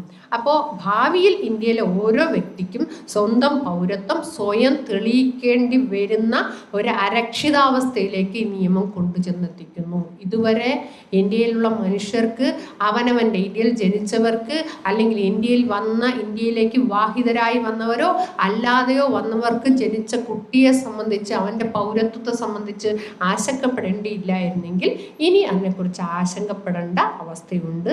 അങ്ങനെ പൊതുവിൽ ആശങ്കയും ഭീതിയും സമൂഹത്തിൽ സൃഷ്ടിക്കുന്നു എന്നുള്ളതാണ് ഒരു പ്രധാന കാര്യം. 2, ഭരണഘടനയുടെ അടിസ്ഥാന തത്വങ്ങൾക്കെതിരാണ്. എന്താണ് ഭരണഘടനയുടെ അടിസ്ഥാന തത്വങ്ങൾ? ബേസിക് പ്രിയാമ്പിളിൽ പറയുന്നുണ്ട്, ഇന്ത്യ ഒരു മതേതര രാജ്യമാണ്. മതേതര രാജ്യം എന്നാൽ എന്താണ്, ഏത് മതത്തിലും വിശ്വസിക്കാം, ഒരു മതത്തിലും വിശ്വസിക്കാതെയും ഇരിക്കാം. അപ്പോൾ മതത്തിൽ വിശ്വസിക്കുക മാത്രമല്ല വിശ്വസിക്കാതെയും ഇരിക്കാം. ആ വിശ്വസിക്കാതെ ഇരിക്കുന്നവർക്ക് സംരക്ഷണം കിട്ടില്ല എന്ന തരത്തിലുള്ള ചില നിർദ്ദേശങ്ങളാണ് നിയമത്തിൻ്റെ ഭാഗമായി വന്നുകൊണ്ടിരിക്കുന്നത്. ബേസിക് ആയിട്ടുള്ള മതേതര രാജ്യം എന്ന സങ്കല്പനത്തെ തന്നെ അട്ടിമറിക്കുന്നു എന്നതാണ് മറ്റൊരു കാര്യം. തുല്യത ഞാൻ നേരത്തെ സൂചിപ്പിച്ചു. പലതരത്തിലുള്ള വിവേചനങ്ങൾ കൊണ്ടുവരുന്നു. മുസ്ലിം എന്നും അമുസ്ലിം എന്നും രണ്ടായി മനുഷ്യരെ കാണുന്ന വിവേചനം. അതുപോലെ തന്നെ ബംഗ്ലാദേശ്, പാകിസ്ഥാൻ, അഫ്ഗാനിസ്ഥാൻ എന്നീ രാജ്യങ്ങളിൽ വരുന്നവർ, അല്ലാത്തവർ, മനുഷ്യരെ വേർതിരിക്കുന്നവർ, മതപീഡനത്തിന് വിധേയരായിട്ടുള്ള അഭയാർത്ഥികളെന്നും നുഴഞ്ഞുകയറ്റക്കാരെന്നും ഇവരെ വേർതിരിക്കുന്നുണ്ട്. അതുപോലെ തന്നെ ഡിസംബർ 31 മുമ്പ് വന്നവർ, 2004 അതിനുശേഷം വന്നവർ എന്ന തരത്തിലുള്ള വേർതിരിവുണ്ട്. ഇവിടെ എന്താണ് സർക്കാർ പറയുന്ന ന്യായം? ഈ അതിർത്തി പങ്കിടുന്ന ആളുകളെ, അതിർത്തി പങ്കിടുന്ന രാജ്യങ്ങളിലുള്ള മതപീഡനം, അങ്ങനെയാണ് അതിൻ്റെ ഒബ്ജക്റ്റീവ് പറയുന്നത്. അതിർത്തി പങ്കിടുന്ന രാജ്യങ്ങളിലെ മതപീഡനത്തിന് വിധേയമായവരെ സംരക്ഷിക്കുന്നതിനാണ് നിയമം കൊണ്ടുവരുന്നത് എന്നതാണ് സർക്കാരിൻ്റെ വാദം. നോക്ക്, നമ്മളുമായി അതിർത്തി പങ്കിടുന്ന ആളുകൾ അഫ്ഗാനിസ്ഥാനും പാകിസ്ഥാനും ബംഗ്ലാദേശും മാത്രമാണോ? ആണോ? അപ്പോൾ അതിർത്തി പങ്കിടുന്ന മുഴുവൻ രാജ്യങ്ങളെയും എന്തുകൊണ്ട് പരിധിയിൽപ്പെടുത്തിയില്ല? There is no answer. അതുപോലെ തന്നെ ജസ്റ്റ് കുറച്ച് കിലോമീറ്ററുകൾ മാത്രം അതിർത്തി പങ്കിടുന്ന അഫ്ഗാനിസ്ഥാനെ പരിഗണിക്കുമ്പോൾ മ്യാൻമർ, ഭൂട്ടാൻ, ശ്രീലങ്ക, നേപ്പാൾ ഒക്കെ അവഗണിച്ചില്ലേ? അതിർത്തി പങ്കിടുന്ന സ്ഥലങ്ങളല്ലേ? അതിൽ തന്നെ റോഹിംഗ്യൻ വിഭാഗത്തിൽപ്പെടുന്നവരാണ് ഏറ്റവും ക്രൂരമായിട്ടുള്ള റിലീജിയസ് പെർസിക്യൂഷന്, മതപീഡനത്തിന് ഇരയാവുന്നവർ. അവരെ ഒരു കാരണവശാലും ഇതിലേക്ക് പരിഗണിക്കപ്പെട്ടില്ല. അതുപോലെ തന്നെ ഭൂട്ടാൻ, ശ്രീലങ്ക, നേപ്പാൾ ആ രാജ്യങ്ങളിൽ നിന്നുള്ളവരെ പരിഗണിക്കുന്നില്ല. അപ്പോൾ അയൽ രാജ്യങ്ങളിൽ നിന്ന് മതപീഡനത്തിന് വിധേയമായവരെ പരിഗണിക്കുന്നെങ്കിൽ എന്തുകൊണ്ട് ഭൂട്ടാൻ, നേപ്പാൾ, ശ്രീലങ്ക ഈ തുടങ്ങിയ രാജ്യങ്ങളിലുള്ള, ഒരുപക്ഷെ ഇന്ത്യ കഴിഞ്ഞാൽ ഏറ്റവും കൂടുതൽ ഇന്ത്യക്കാർ വസിക്കുന്നത് ശ്രീലങ്കയാണ് അല്ലേ? തമിഴ് വംശജരായിട്ടുള്ള അവരെ പരിഗണിക്കാൻ എന്തുകൊണ്ട് ഈ നിയമം തയ്യാറാവുന്നില്ല എന്ന ചോദ്യത്തിനും യാതൊരു തരത്തിലുള്ള മറുപടിയും തരുന്നില്ല. ഈ ശ്രീലങ്കൻ തമിഴ് വംശജരെ പരിഗണിക്കുന്നില്ല. ഭൂട്ടാനിലെ ക്രിസ്ത്യാനികളും ഹിന്ദുക്കളും ഉണ്ട്, അവരെ പരിഗണിക്കുന്നില്ല. ബലൂജികളും അഹമ്മദീയരുമുണ്ട്. അതിൽ തന്നെ മ്യാൻമറിലെ റോഹിംഗ്യ, അവരെ ഒന്നും പരിഗണിക്കുന്നില്ല. ഇനി എന്താണ് മതപീഡനം എന്നത് ഈ നിയമം നിർവഹിക്കുന്നില്ല. ഒറ്റ കാര്യമേ ഉള്ളൂ, ഇതിൽ ഒരു ദോഷം കൂടിയുണ്ട്.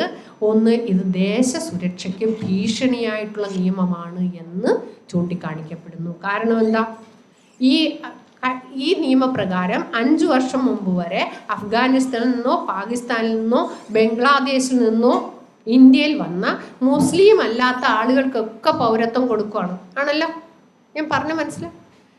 ബംഗ്ലാദേശ്, പാകിസ്ഥാൻ, അഫ്ഗാനിസ്ഥാൻ ഇവിടുന്ന് വന്ന് വരുന്ന മുസ്ലിം അല്ലാത്ത അമുസ്ലിങ്ങൾക്കെല്ലാം പൗരത്വം കൊടുക്കുന്നു. അവരുടെ ട്രാക്ക് റെക്കോർഡ് ആരും പരിശോധിക്കുന്നില്ല.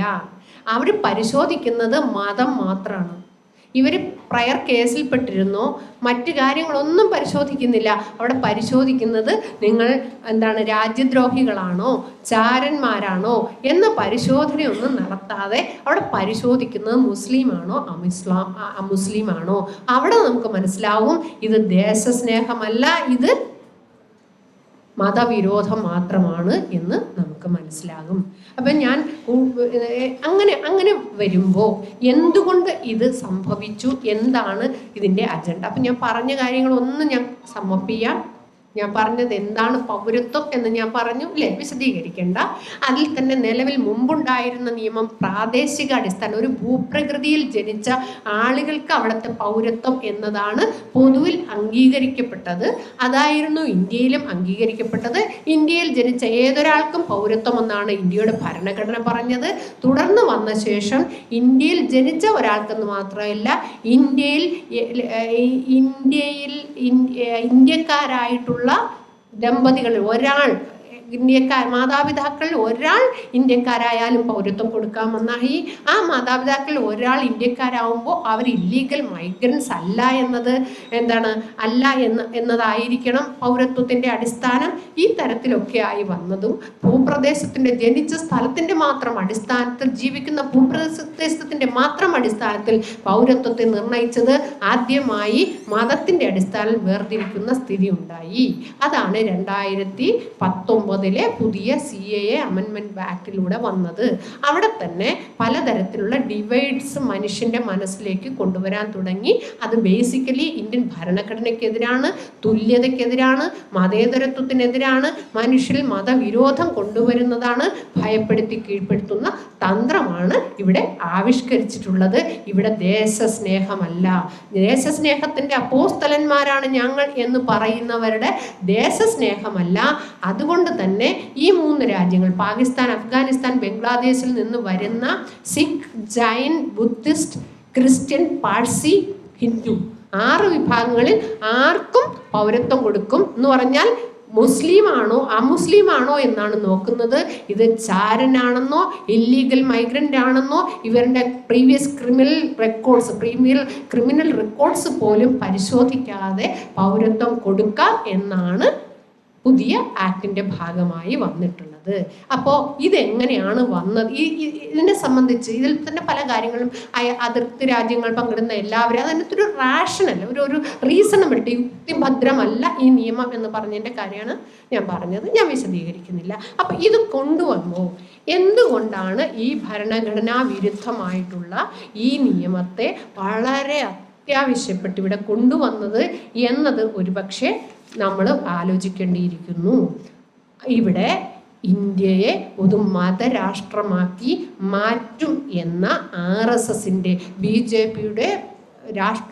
RSSന്റെ രാഷ്ട്രീയ മുഖമായിട്ടുള്ള BJP ഭരിക്കുമ്പോൾ RSSന്റെ പ്രഖ്യാപിത ലക്ഷ്യമെന്നത് ഇന്ത്യയെ മതരാഷ്ട്രമാക്കി മാറ്റുക എന്നതാണ്. അങ്ങനെ മതരാഷ്ട്രമാക്കി മാറ്റുമ്പോൾ മനുഷ്യരെ മതത്തിൻ്റെ അടിസ്ഥാനത്തിൽ സംഘടിപ്പിക്കുക എന്ന തന്ത്രമാണ് ഈ തെരഞ്ഞെടുപ്പിന് തൊട്ടു മുന്നെയായി പ്രഖ്യാപിക്കുന്നത്, അല്ലേ? എക്കാലവും മതത്തിൻ്റെ മതത്തിൻ്റെ ആ ഒരു തീവ്ര ഹിന്ദുത്വവാദത്തെ മനുഷ്യൻ്റെ മനസ്സിലേക്ക് ഇളക്കിക്കൊണ്ട് അതിൽ നിന്ന് രാഷ്ട്രീയ ലാഭം കൈയാളിയിരുന്നവരാണ് ഇന്ന് ഇന്ത്യ ഭരിക്കുന്നത്. ഞാൻ ചരിത്രത്തിലേക്കൊന്നും കിടക്കുന്നില്ല. പണ്ട് 3 MPമാരായിരുന്നു ഇന്ത്യൻ പാർലമെൻറ്റിൽ BJPക്ക് ഉണ്ടായിരുന്നെങ്കിൽ 92 ഡിസംബർ 6 കഴിയുമ്പോൾ അതിങ്ങനെ കുതിച്ച് ഉയർന്ന് ഇപ്പോൾ ഇന്ത്യയിൽ ഒരുപക്ഷെ ചോദ്യം ചെയ്യപ്പെടാനാവാത്ത നേതൃത്വമാക്കി മാറിയെന്ന് അഭിനയിക്കാൻ കഴിയുന്ന തരത്തിലേക്കെങ്കിലും മാറിയെങ്കിൽ അവിടെയൊക്കെ മതത്തെ, വിശ്വാസത്തെ, കപട ദേശസ്നേഹത്തെ കൈമുതലാക്കിയിട്ടുള്ള മുന്നേറ്റമായിരുന്നു. അത് തന്നെയാണ് ഇവിടെയും നടക്കുന്നത്. ഇവിടെ കേവലമായിട്ടുള്ള അധികാരം എന്നതിൻ്റെ അപ്പുറത്തേക്ക് മതരാഷ്ട്രവാദമാണ്. ആ ഹിന്ദുരാഷ്ട്ര പുനഃസ്ഥാപനം എന്നതാണ് ഞങ്ങളുടെ ലക്ഷ്യം എന്ന് പറയുന്ന സർക്കാരിൻ്റെ എയിമാണ്, അവരുടെ ലക്ഷ്യത്തിലേക്ക് അടുക്കുന്നു എന്നുള്ളതാണ് ഇതിൽ നിന്ന് മനസ്സിലാക്കേണ്ടത്. ഞാൻ വിശദീകരണത്തിൽ കിടക്കുന്നില്ല. 1922 Savarkar essentials of Hindu who is A political Hindu എന്ന് ഡിഫൈൻ ചെയ്യുന്നുണ്ട്. എസെൻഷ്യൽസ് ഓഫ് ഹിന്ദു എന്ന് പറയുന്ന പുസ്തകത്തിൽ who is A political Hindu, ഞാൻ ആ വാക്ക് മാത്രം വായിക്കാം. ആരാണ് ഹു ഇസ് എ പൊളിറ്റിക്കൽ, രാഷ്ട്രീയ ഹിന്ദു ആരാണ്? ഹിന്ദു കുറേ ഉണ്ട്, നീയും ഹിന്ദു ഞാനും ഹിന്ദു, അല്ലേ? നമ്മളൊക്കെ ഹിന്ദുക്കളാണ്. പക്ഷേ ആസ് എ കമ്മ്യൂണിറ്റി എന്ന തരത്തിൽ, as a caste and community എന്ന തരത്തിലുള്ള ഹിന്ദു അല്ല. ആരാണ് പൊളിറ്റിക്കൽ ഹിന്ദു എന്ന് വെച്ചാൽ ആരാണ് നല്ല ഹിന്ദു, ആരാണ് നല്ല കമ്മ്യൂണിസ്റ്റ് എന്ന് പറയുന്ന പോലെ ആരാണ് നല്ല ഹിന്ദു എന്നത് സവർക്കർ ഡിഫൈൻ ചെയ്യുന്നുണ്ട്. Who is A political Hindu എന്നതിൽ അദ്ദേഹം പറയുന്നത് ഈ പുണ്യഭൂമിയിൽ, അതായത് ഈ പുണ്യഭൂമി എന്ന് ഭാരതഭൂമിയിൽ ഹിന്ദുക്കളേതാണെന്ന് വിശ്വസിക്കുക. ഈ പുണ്യഭൂമി ഇന്ത്യ മഹാരാജ്യം എന്ന പുണ്യഭൂമി ഹിന്ദുക്കളുടേതാണെന്ന് വിശ്വസിക്കുകയും ഹിന്ദുക്കളുടെ ഈ രാജ്യത്തിൽ ഹിന്ദുത്വത്തിൻ്റെ പരമോന്നതമായ ഉന്നതിക്കും ശ്രേഷ്ഠയ്ക്കും വേണ്ടി മാത്രം ജീവിക്കുകയും അതിനുവേണ്ടി സ്വന്തം ജീവത്യാഗത്തിനും വരെ തയ്യാറാവുന്നവരാണ് യഥാർത്ഥ ഹിന്ദു. അതായത് ഈ രാജ്യം ഇത് ഹിന്ദുക്കളുടേതാണെന്ന് വിശ്വസിക്കണം. ആ ഹിന്ദുക്കളുടേതായ ഈ രാജ്യത്തിൽ ഹിന്ദുവിൻ്റെ പരമോന്നതയല്ല, ഹിന്ദുത്വത്തിൻ്റെ പരമോന്നതമായ ഉന്നതിക്കും ശ്രേഷ്ഠതയ്ക്കും വേണ്ടി ജീവിക്കുകയും അതിനുവേണ്ടി ജീവത്യാഗം ചെയ്യുന്നവനുമാണ് പൊളിറ്റിക്കൽ ഹിന്ദു, ഉന്നതമായ ഹിന്ദു. പോട്ടെ, ഇനി അത് സവർക്കറുടെ തിയറിയാണ്. ഇവർ കൊണ്ടു നടക്കുന്ന ബഞ്ച് ഓഫ് തോട്ട്സ് ഉണ്ടല്ലോ, അതിനെ സംബന്ധിച്ച് ഞാൻ സാധാരണ അത് കൊണ്ടുവരാറില്ല, ഇന്ന് മറന്നുപോയി. അവിടെ Guruji Golwalkar, bunch of thoughts എഴുതിയ ഗുരുജി ഗോൾവാർക്കർ നാം അഥവാ നമ്മുടെ രാജ്യം നിർവചിക്കപ്പെടുന്നു എന്ന ചാപ്റ്ററിൽ പറയുന്നത് ഹിന്ദുക്കളുടെ ദയാവായ്പകൾ അനുഭവിച്ചുകൊണ്ട് ഹിന്ദുക്കളുടെ ദയാവായ്പകൾ അനുഭവിച്ചുകൊണ്ട് ഹിന്ദുരാജ്യത്തിന് അനുസൃതമായ നിയമങ്ങളെ അനുസരിച്ചുകൊണ്ട് പൗരത്വത്തിന് പോലും അവകാശമില്ലാത്തവരായും ഹിന്ദുക്കൾ ആവശ്യപ്പെടുന്ന പക്ഷം പുറത്തുപോകേണ്ടി വരുന്നതായും ജീവിക്കണം. ഞാൻ ആ പേജ് എഴുതിയിട്ട് 105 പേജാണ്.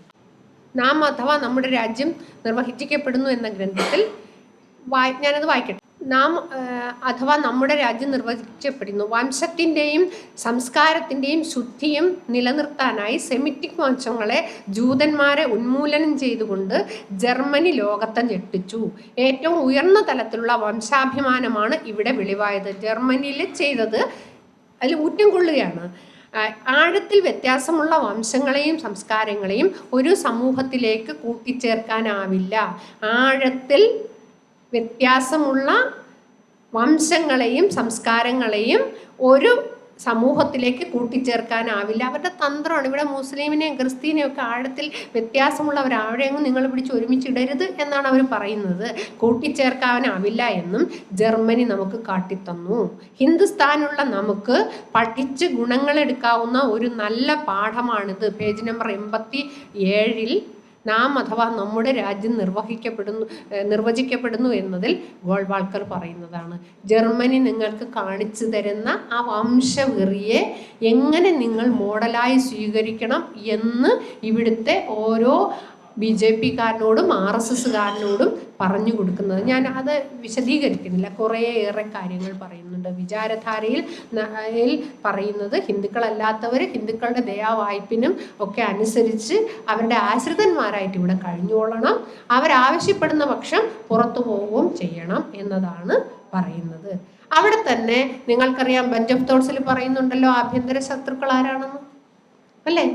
ആരാണ് ഞങ്ങളുടെ ആഭ്യന്തര ശത്രുക്കൾ എന്ന് പറയുന്നുണ്ട്. ആദ്യം മുസ്ലിമിൻ്റെ മുസ്ലിം, ക്രിസ്ത്യൻ ആൻഡ് കമ്മ്യൂണിസ്റ്റുകാരാണ് ഇന്ത്യയുടെ ആഭ്യന്തര ശത്രുക്കൾ എന്ന് പറയുന്നു. 22 രൂപപ്പെട്ട RSS 100 വർഷം, അതൊക്കെ നിങ്ങളൊക്കെ പ്രസംഗിക്കാൻ ഞാൻ വിശദീകരിക്കുന്നില്ല. 100 വർഷം കഴിയുമ്പോൾ ഹിന്ദു രാഷ്ട്രമാക്കുമെന്ന് പറഞ്ഞു. അതിൻ്റെ ഭാഗമായിട്ടാണ് ഈ നിയമം കൊണ്ടുവന്നത്. ഹിന്ദുക്കളല്ലാത്തവർ എന്ന തരത്തിൽ പൂർണ്ണമായി പറഞ്ഞില്ലെങ്കിൽ പോലും ഇവിടെ മുസ്ലിമിനെ സംബന്ധിച്ച് വളരെ കൃത്യമായി പറയുന്നുണ്ട്. മുസ്ലിങ്ങൾ ഇന്ത്യൻ സിറ്റിസൺ അല്ലാതെ ആണ് എന്ന് തെളിയിച്ച ശേഷം നിങ്ങൾ ഇവിടെ ജീവിക്കേണ്ടി വരും, അല്ലാത്ത പക്ഷം നിങ്ങൾ പുറത്തു പോകേണ്ടി വരും. ഇനി ഇവിടെ ജീവിക്കുമ്പോൾ തന്നെ ഇന്ത്യൻ ഭരണഘടന വിഭാവനം ചെയ്യുന്ന മൗലിക അവകാശങ്ങൾ സിറ്റിസൺസിന് മാത്രമാണ്. അത് BJP അവർ ചോദിക്കും, ഞങ്ങളാണോ പരിമിതപ്പെടുത്തിയ? അല്ല, ഇന്ത്യൻ പൗരർക്ക് വേണ്ടിയിട്ടുള്ള അവകാശങ്ങൾ, പൗരർക്ക് മാത്രം സിദ്ധിച്ചിട്ടുള്ള അവകാശങ്ങൾ ഇന്ത്യൻ ഭരണഘടന പറയുമ്പോൾ നിങ്ങളിൽ കുറേ ആളുകളെ ഇന്ത്യൻ പൗരരല്ലാതാക്കിയാൽ ഈ ഭരണഘടനാപരമായ അവകാശങ്ങൾ നിങ്ങൾക്ക് നിഷേധിക്കാം. ഇതാണ് BJP-യുടെ തന്ത്രം എന്നതാണ് ഞാനിവിടെ പറഞ്ഞു. വളരെ കണ്ണിങ് ആയിട്ട് ഞാൻ ഒരു ഉദാഹരണം പറയാം. ഇപ്പോൾ വിമൻ റിസർവേഷൻ ബില്ല് വന്നു, ആക്ട് വന്നു. നാരി ശക്തി വന്ദൻ അധീനിയം. ഞാൻ ഇപ്പം നിർത്താം, അധികം വൈകൂല ഈ കാര്യം പറഞ്ഞുകൊണ്ട്. ബോറടിച്ച ഇപ്പം നിർത്താം. നാരി ശക്തി വന്ദൻ അധീനിയം ആണല്ലോ വലിയ കൊണ്ടുവന്നു. ഇന്ത്യൻ പാർലമെന്റിന്റെ പുതിയ കെട്ടിടം വന്നു. അതിലാദ്യം പാസ്സാക്കാൻ പോകുന്ന ഇന്ത്യയിലെ സ്ത്രീകളുടെ ശക്തിയെ അംഗീകരിക്കുന്ന നാരി ശക്തി വന്ദൻ അധീനിയം. നാരി ശക്തി വന്ദൻ അതങ്ങനെയല്ലേ പേര്, അധീനിയം കൊണ്ടുവന്നപ്പോൾ വലിയ ആവേശമായിരുന്നു. ഇവിടെ ജാസ്മിനൊക്കെ തുള്ളിച്ചാടി. ഇപ്പോൾ ദാ പോവാൻ പോണു, ഞങ്ങൾക്ക് കിട്ടാൻ പോണു അധികാരം എന്ന തരത്തിലേക്ക് തുള്ളിച്ചാടുന്ന ഒരു പ്രതീതി, തുള്ളിച്ചാടിയില്ല, പ്രതീതി ഉണ്ടാക്കിയെങ്കിൽ.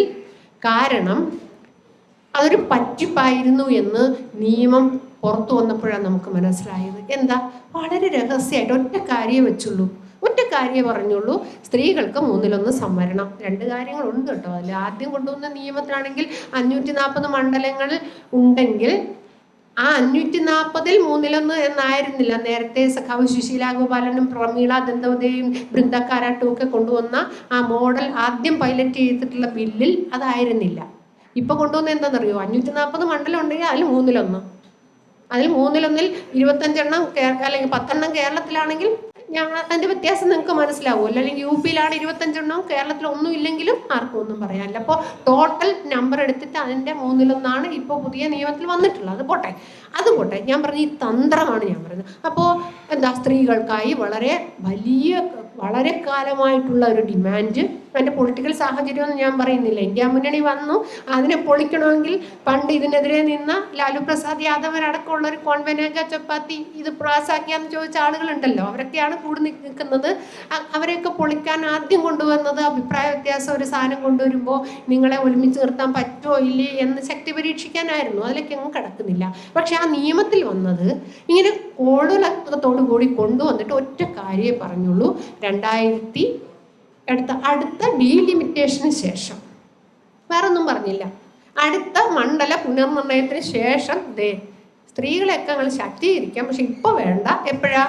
അടുത്ത മണ്ഡല പുനർനിർണയത്തിന് ശേഷം. അപ്പോൾ നമ്മളെന്ത് പിന്നെന്താ കുഴപ്പം, 2024 തെരഞ്ഞെടുപ്പ് കഴിഞ്ഞാൽ തൊട്ടടുത്ത തെരഞ്ഞെടുപ്പിലൊക്കെ വേണമെങ്കിൽ ചെയ്യാം, മണ്ഡല പുനർനിർണയത്തിന് ശേഷം.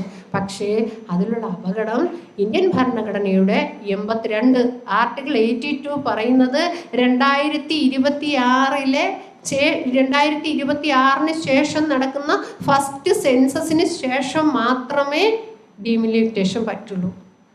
അപ്പം 2026 ശേഷമുള്ള ഫസ്റ്റ് സെൻസസിന് ശേഷമേ ഇനി മണ്ഡല പുനർനിർണയം പറ്റുള്ളൂ. ഇപ്പം 2011 സെൻസസ് നടന്നതേ ഉള്ളൂ, കഴിഞ്ഞതേ ഉള്ളൂ. 2021 സെൻസസ് നടന്നിട്ടില്ല. 10 വർഷം കൂടുമ്പോഴാണല്ലോ. അങ്ങനെ സെൻസസ് കമ്മിറ്റി രൂപീകരിച്ച് സെൻസസ് എടുത്ത് രാജ്യത്തെ ആ ജനസംഖ്യാ നിർണയം നടത്തി സെൻസസ് പൂർത്തിയാകണമെങ്കിൽ ഏറ്റവും കുറഞ്ഞത് ഇന്നലകളിലെ ചരിത്രം പരിശോധിച്ചാൽ ഒരു 6 വർഷമെങ്കിലും എടുക്കും.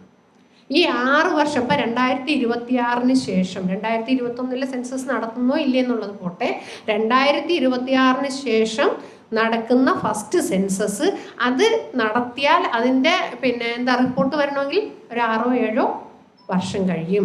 അതിനുശേഷം ഡീലിമിറ്റേഷൻ 2026 ശേഷമുള്ള ആദ്യ സെൻസസിൻ്റെ അടിസ്ഥാനത്തിലെ ഡീലിമിറ്റേഷൻ നടത്താൻ പറ്റൂ. അപ്പോൾ ആ 2026 ശേഷമുള്ള സെൻസസ് നടക്കണം, ആ സെൻസസ് നടന്നിട്ട് ഡീലിമിറ്റേഷൻ നടക്കണം, എന്നിട്ട് മാത്രമേ ഇത് നടപ്പിൽ വരാൻ പറ്റുള്ളൂ. ഇനി 2026 ശേഷം സെൻസസ് നടന്നാൽ ഡീലിമിറ്റേഷൻ വലിയ പ്രശ്നമാണ്. എന്താ വലിയ പ്രശ്നം?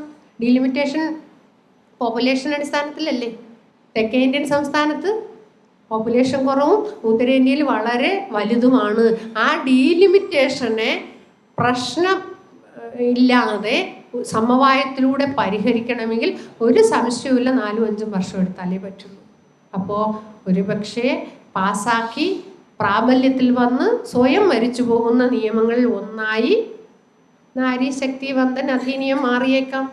അതിലുള്ള ഒറ്റൊരു പ്രൊവിഷനാണ് എന്താ, ഡീലിമിറ്റേഷന് ശേഷമേ ഉള്ളൂ. എത്ര കണ്ണിങ് ആയിട്ടാണ്. ഒറ്റ കാര്യമേ ഉള്ളൂ, ഡീലിമിറ്റേഷന് ശേഷമേ പ്രാബല്യത്തിൽ വരുന്നേ ഉള്ളൂ. ആ ഡീലിമിറ്റേഷൻ എപ്പോഴെന്നുള്ളത് അവിടെ പറയുന്നില്ല, ഭരണഘടനയിലാണ്. നിങ്ങളുടെ ഭരണഘടനയല്ലേ, ഭരിക്കുന്നവരുടെ ഭരണഘടന അല്ലല്ലോ, നിങ്ങളുടെ ഭരണഘടനയല്ലേ എന്നുള്ളതാണ് അവർ ചൂണ്ടിക്കാണിക്കുക. അതുപോലെയാണ് ഈ നിയമത്തിലും വളരെ കണ്ണിങ് ആയിട്ടാണ് ഇവിടെ ഈ നിയമങ്ങളെല്ലാം കൊണ്ടുവരുന്നത്. ഇനി ഇതൊക്കെ പറയുമ്പോൾ ഇന്ത്യക്കാർ ആരാണ്, ഇതൊക്കെ കൊണ്ടുവരാൻ ഇവരാരാണ്? അതാണല്ലോ നിങ്ങളുടെ ക്വസ്റ്റ്യൻ. ഇന്ത്യക്കാർ ആരാണ്, ഇവർക്ക് എന്താ പാരമ്പര്യം? ഞാൻ വിശദാംശങ്ങളിലേക്ക് കിടക്കുന്നില്ല. ഒരുപക്ഷെ 1947 മാർച്ചൊക്കെ ആയപ്പോൾ ഏകദേശം വിഭജനത്തിൻ്റെ കാലമായി. ആ കാലമായപ്പോൾ പാകിസ്ഥാൻ പ്രഖ്യാപിച്ചു ഞങ്ങൾ മുസ്ലിം രാഷ്ട്രമാണ്. ഇന്ത്യ പ്രഖ്യാപിച്ചില്ല. ഇന്ത്യ മതേതര രാജ്യമായി നിലനിൽക്കാനാണ് ആഗ്രഹിച്ചത്. അങ്ങനെ തന്നെ ആഗ്രഹിച്ചു. കാരണങ്ങൾ ഒരുപാടുണ്ട്, ചരിത്രത്തിലേക്ക് ഞാൻ കടക്കുന്നില്ല. ആ കാരണങ്ങൾ ഒരുപാടുണ്ട്. ഇന്ത്യൻ സ്വാതന്ത്ര്യ സമര ചരിത്രത്തിലേക്ക് നമ്മൾ പരിശോധിക്കണം. ഇന്ത്യൻ സ്വാതന്ത്ര്യ സമര പോരാട്ടമെന്ന് കേവലമായ സവർണ വിഭാഗത്തിന്റെ പോരാട്ടമായിരുന്നില്ല, ഹിന്ദുവിന്റെ പോരാട്ടമായിരുന്നില്ല, മുസ്ലിമിന്റെ പോരാട്ടമായിരുന്നില്ല, പാഴ്സിയുടെ, സിഖിന്റെ, ജൈനന്റെ ഒന്നും പോരാട്ടമായിരുന്നില്ല. അവിടെ ഇന്ത്യയിലെ ജനങ്ങൾ അടിമത്വത്തിനെതിരായി, വിവേചനത്തിനെതിരായി, ഫാസിസത്തിനെതിരായി, അതുപോലെ തന്നെ ഇമ്പീരിയൽ സാമ്രാജ്യത്വത്തിനെതിരായി നടത്തിയിട്ടുള്ള പോരാട്ടമാണ്. ആ കർഷക സമരങ്ങൾ ഉൾപ്പെടെയുണ്ട് അല്ലേ, തേഭാഗ സമരം ഉൾപ്പെടെയുണ്ട്. അവിടെ വരേണ്യവർഗത്തിന്റെ ചമ്പാരൻ സത്യാഗ്രഹമുണ്ട്. ചമ്പാരനിലെ തൊഴിലാളികൾക്ക് വേണ്ടി നടത്തിയിട്ടുള്ള സമരമാണ് 17 ചമ്പാരൻ സത്യാഗ്രഹ. ഈ തരത്തിലുള്ള അതായത് വരേണ്യ, ഒരു പക്ഷേ റാണി ലക്ഷ്മിഭായി, അങ്ങനെ പഴശ്ശിരാജ, അവരെല്ലാം രാജാധികാരം നിലനിർത്താൻ വേണ്ടി ഇത് നടത്തിയ പോരാട്ടമില്ല. കർഷകന്റെ പോരാട്ടമുണ്ട്, കർഷക തൊഴിലാളിയുടെ പോരാട്ടമുണ്ട്, ജാതീയമായ അസമത്വത്തിനെതിരെ ഉള്ള പോരാട്ടമുണ്ട്. 2 നൂറ്റാണ്ട് നീണ്ടു നിന്ന, അതുവരെ ഇന്ത്യ എന്തായിരിക്കണം, ഇന്ത്യയിൽ അനുഭവിച്ചിരുന്ന എല്ലാം, ജാതി ജന്മി മേധാവിത്വത്തിനെതിരെ എല്ലാത്തിനും എതിരെ നടത്തിയിട്ടുള്ള പോരാട്ടത്തിന്റെ ഭാഗമായിട്ടാണ് ഇന്ത്യ സ്വതന്ത്രയായത്. ഇനി ഈ പോരാട്ടങ്ങൾ നടത്തിയിട്ടുള്ള ജാതിക്കെതിരെ, വർണ്ണവിവേചനത്തിനെതിരെ, അതുപോലെ സാമ്രാജ്യത്വത്തിനെതിരെ ഒക്കെ മനുഷ്യർക്ക് സ്വതന്ത്രമായി ജീവിക്കാനുള്ള എല്ലാ അവകാശങ്ങളും നിലനിർത്തുന്ന ഒരു ഭരണഘടനയാണ് ഉണ്ടായത്. അതുവരെ ഈ 2.5 നൂറ്റാണ്ട് നീണ്ടുനിന്ന സ്വാതന്ത്ര്യ സമര പോരാട്ടങ്ങളിൽ എന്തെല്ലാം രാഷ്ട്രീയ മുദ്രാവാക്യങ്ങൾ ഉണ്ടാക്കിയിരുന്നോ അതെല്ലാം ഇന്ത്യ ഭരണഘടനയിൽ പ്രതിഫലിപ്പിച്ചിട്ടുണ്ട്. എന്തുകൊണ്ടാ? അതൊരു വിഭാഗം നടത്തിയതല്ല. അവിടെ അയിത്തത്തിനെതിരെ ആകെ ഒരു ഭരണഘടനയിൽ ഒരു പീനൽ പ്രൊവിഷൻ പറയുന്നില്ല, ഒരു കുറ്റം പറയുന്നില്ല. ഇന്ത്യൻ ശിക്ഷാ നിയമത്തിലൊക്കെയാണ് കുറ്റവും ശിക്ഷയൊക്കെ പറയുന്നത്. പക്ഷേ ഇന്ത്യൻ ഭരണഘടനയിൽ അയിത്തം കുറ്റമാണെന്ന് പ്രഖ്യാപിച്ചിട്ടില്ലേ, തെറ്റാണെന്ന്, അതൊരു ക്രൈമാണെന്ന് പ്രഖ്യാപിച്ചിട്ടുണ്ട്. അപ്പോൾ ആ തരത്തിലുള്ള എല്ലാ ആസ്പിരേഷൻസും നമുക്കുണ്ടായിരുന്ന എല്ലാം ഇതിനകത്തേക്ക് സന്നിവേശിപ്പിച്ചു. കാരണം ആ തരത്തിലുള്ള എല്ലാ മനുഷ്യരും ചേർന്ന് നടത്തിയ പോരാട്ടമാണ്. അന്ന് എവിടെയായിരുന്നു ഇപ്പൊ പറയുന്ന ഈ ഹിന്ദുരാഷ്ട്ര വക്താക്കൾ ഇന്ത്യൻ ഭരണഘടനയെ അംഗീകരിച്ചിരുന്നില്ല. ഞാൻ അതിലേക്കൊന്നും കടക്കുന്നില്ല. ഒന്നുമില്ല, നമ്മളെല്ലാം കേട്ടിട്ടുണ്ട് സവർക്കറുടെ മാപ്പ് അല്ലേ. ആൻഡമാൻ സെല്ലുലർ ജയിൽ കിടക്കുമ്പോൾ ബ്രിട്ടീഷ് പട്ടാളത്തിന്റെ ബൂട്ട് നക്കിയിട്ട് വീരനായ ആളാണ് വീര സവർക്കർ എന്നൊക്കെ അല്ലേ പറഞ്ഞു കേട്ടിട്ടുള്ളത്. ചരിത്രം പറയുന്നത് അതാണ്.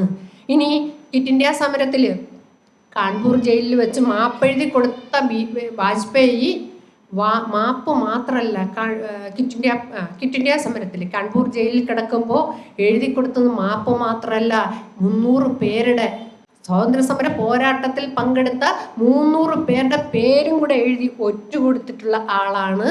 ആരാണ്? വാജ്പേയി. ക്വിറ്റ് ഇന്ത്യ മൂവ്മെന്റിന്റെ ഭാഗമായി കാൺപൂർ ജയിലിൽ കിടന്നിട്ട് മാപ്പെഴുതി പുറത്തു വരുമ്പോൾ 300 പേരുടെ പേരും കൂടെ എഴുതി കൊടുത്തിട്ട് വന്നാണ് അദ്ദേഹം പുറത്തേക്ക് ഇറങ്ങിയത്.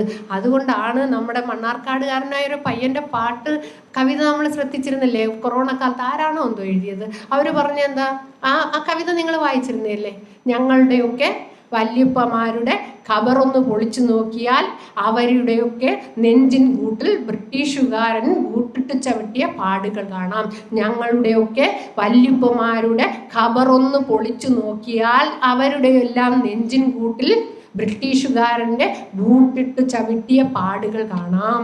അതിലൊന്ന് സൂക്ഷിച്ചു നോക്കിയാൽ വേറെ ചിലരൊക്കെ നക്കിയ പാടും കാണാം. അതിലൊന്ന് സൂക്ഷിച്ചു നോക്കിയാൽ വേറെ ചിലരൊക്കെ നക്കിയ പാടും. ഞാൻ പറഞ്ഞ മനസ്സിലായില്ല? ഞങ്ങളുടെയൊക്കെ മണ്ണാർക്കാടുകാരനായിട്ടുള്ള കുട്ടി, ഏത് കുട്ടിയാണോ വലുതാണോ എന്നറിയാം, പക്ഷെ എനിക്ക് ഭയങ്കര ഇഷ്ടമായി. ഞങ്ങളുടെയൊക്കെ വല്യപ്പമാരുടെ ഖബറൊന്ന് പൊളിച്ചു നോക്കിയാൽ അവരുടെയൊക്കെ നെഞ്ചിൻ കൂട്ടിൽ, ഖബറൊന്ന് പൊളിച്ചു നോക്കിയാൽ നെഞ്ചിൻ കൂട്ടിൽ ബ്രിട്ടീഷുകാരൻ ബൂട്ടിട്ട് ചവിട്ടിയ പാട് കാണാം. അതിലൊന്ന് സൂക്ഷിച്ചു നോക്കിയാൽ ചിലരൊക്കെ ആ ബൂട്ടിൽ നക്കിയ പാടും കാണാം. കലാപാനിയെ കുറിച്ചൊന്നും ഞാൻ വിശദീകരിക്കുന്നില്ല. അതൊക്കെ ഏറ്റവും വലിയ മഹത്വമായി ഈ നാട്ടിലേക്ക് കൊണ്ടിറങ്ങിയതിൻ്റെ തന്ത്രമൊക്കെ ഇപ്പോൾ മനസ്സിലാക്കാം. അന്ന് ആവേശത്തോടു കൂടി കണ്ടിരുന്നവർ ഇപ്പോൾ നമ്മളൊന്ന് തിരിഞ്ഞു നോക്കണം, എന്തിനെ മഹത്വവൽക്കരിക്കാനാണ് ഇതൊക്കെ ചെയ്തിരുന്നത് എന്നത്. ഇതൊന്നും ഞാൻ വിശദീകരിക്കുന്നില്ല. ഇത് ഹിന്ദുവിൻ്റെ ആണോ? അങ്ങനെ മാപ്പെഴുതി കൊടുത്ത് ഇന്ത്യയുടെ സ്വാതന്ത്ര്യ സമര പോരാട്ടത്തിൽ ഒരു പങ്കും വഹിക്കാതെ മാപ്പെടുത്ത് കൊടുത്തിരുന്നവരാണെങ്കിൽ ഇപ്പുറത്ത് നമുക്ക് കേരളത്തിന് തന്നെ എത്രയെല്ലാം ചരിത്രം. മുഹമ്മദ് അലി ജിന്നയുടെ കാര്യത്തിലേക്കൊന്നും ഞാൻ പോകുന്നില്ല. വാര്യംകുന്നത്ത് മുഹമ്മദ് ഖാജി, വാര്യംകുന്നത്ത് മുഹമ്മദ് ഹാജിയോട് ബ്രിട്ടീഷ് പട്ടാളം പറഞ്ഞ എന്താ, നിങ്ങൾക്ക് മാപ്പ് നൽകാം, ശിഷ്ടകാലം നിങ്ങളുടെ പുണ്യഭൂമിയായിട്ടുള്ള മെക്കയിൽ ജീവിക്കാനുള്ള എല്ലാ അവസരവും തരാമെന്ന് വാഗ്ദാനം ചെയ്തപ്പോൾ എനിക്ക് വേണ്ട, ജനിച്ച മണ്ണിൽ, ഞാൻ ജനിച്ചു വളർന്ന മണ്ണിൽ, ഇന്ന് ഈ മണ്ണാണ്, അതിൻ്റെ സ്വാതന്ത്ര്യത്തിനായിട്ടുള്ള പോരാട്ടം അന്ത്യവും, അതിൻ്റെ സ്വാതന്ത്ര്യത്തിനായിട്ടുള്ള ഞാൻ പോരാടും, എൻ്റെ അന്ത്യവും ഈ മണ്ണിൽ തന്നെയാണ് എന്ന് പ്രഖ്യാപിച്ച വാര്യംകുന്നത്ത് മുഹമ്മദ് ഹാജി കേരളീയനാണ് അല്ലേ. അതുപോലെ തന്നെ ഞാൻ പറയാം, INA പ്രവർത്തിച്ച് പൈനാങ്കിൽ പോയി പരിശീലനം സിദ്ധിച്ച വക്കം ഖാദർ പറഞ്ഞ എന്താ, ഒരു കയ്യിൽ സൂര്യനെയും മറുകയിൽ ചന്ദ്രനെയും തരാമെന്ന് പറഞ്ഞാലും ഈ ബ്രിട്ടീഷ് സാമ്രാജ്യത്വത്തിന് കീഴടങ്ങാൻ ഞാനില്ല. INA ഭടനായിരുന്നു, പൈനാങ്കിൽ പോയിട്ട് എല്ലാ തരത്തിലുള്ള പരിശീലനവും ലഭിച്ചു.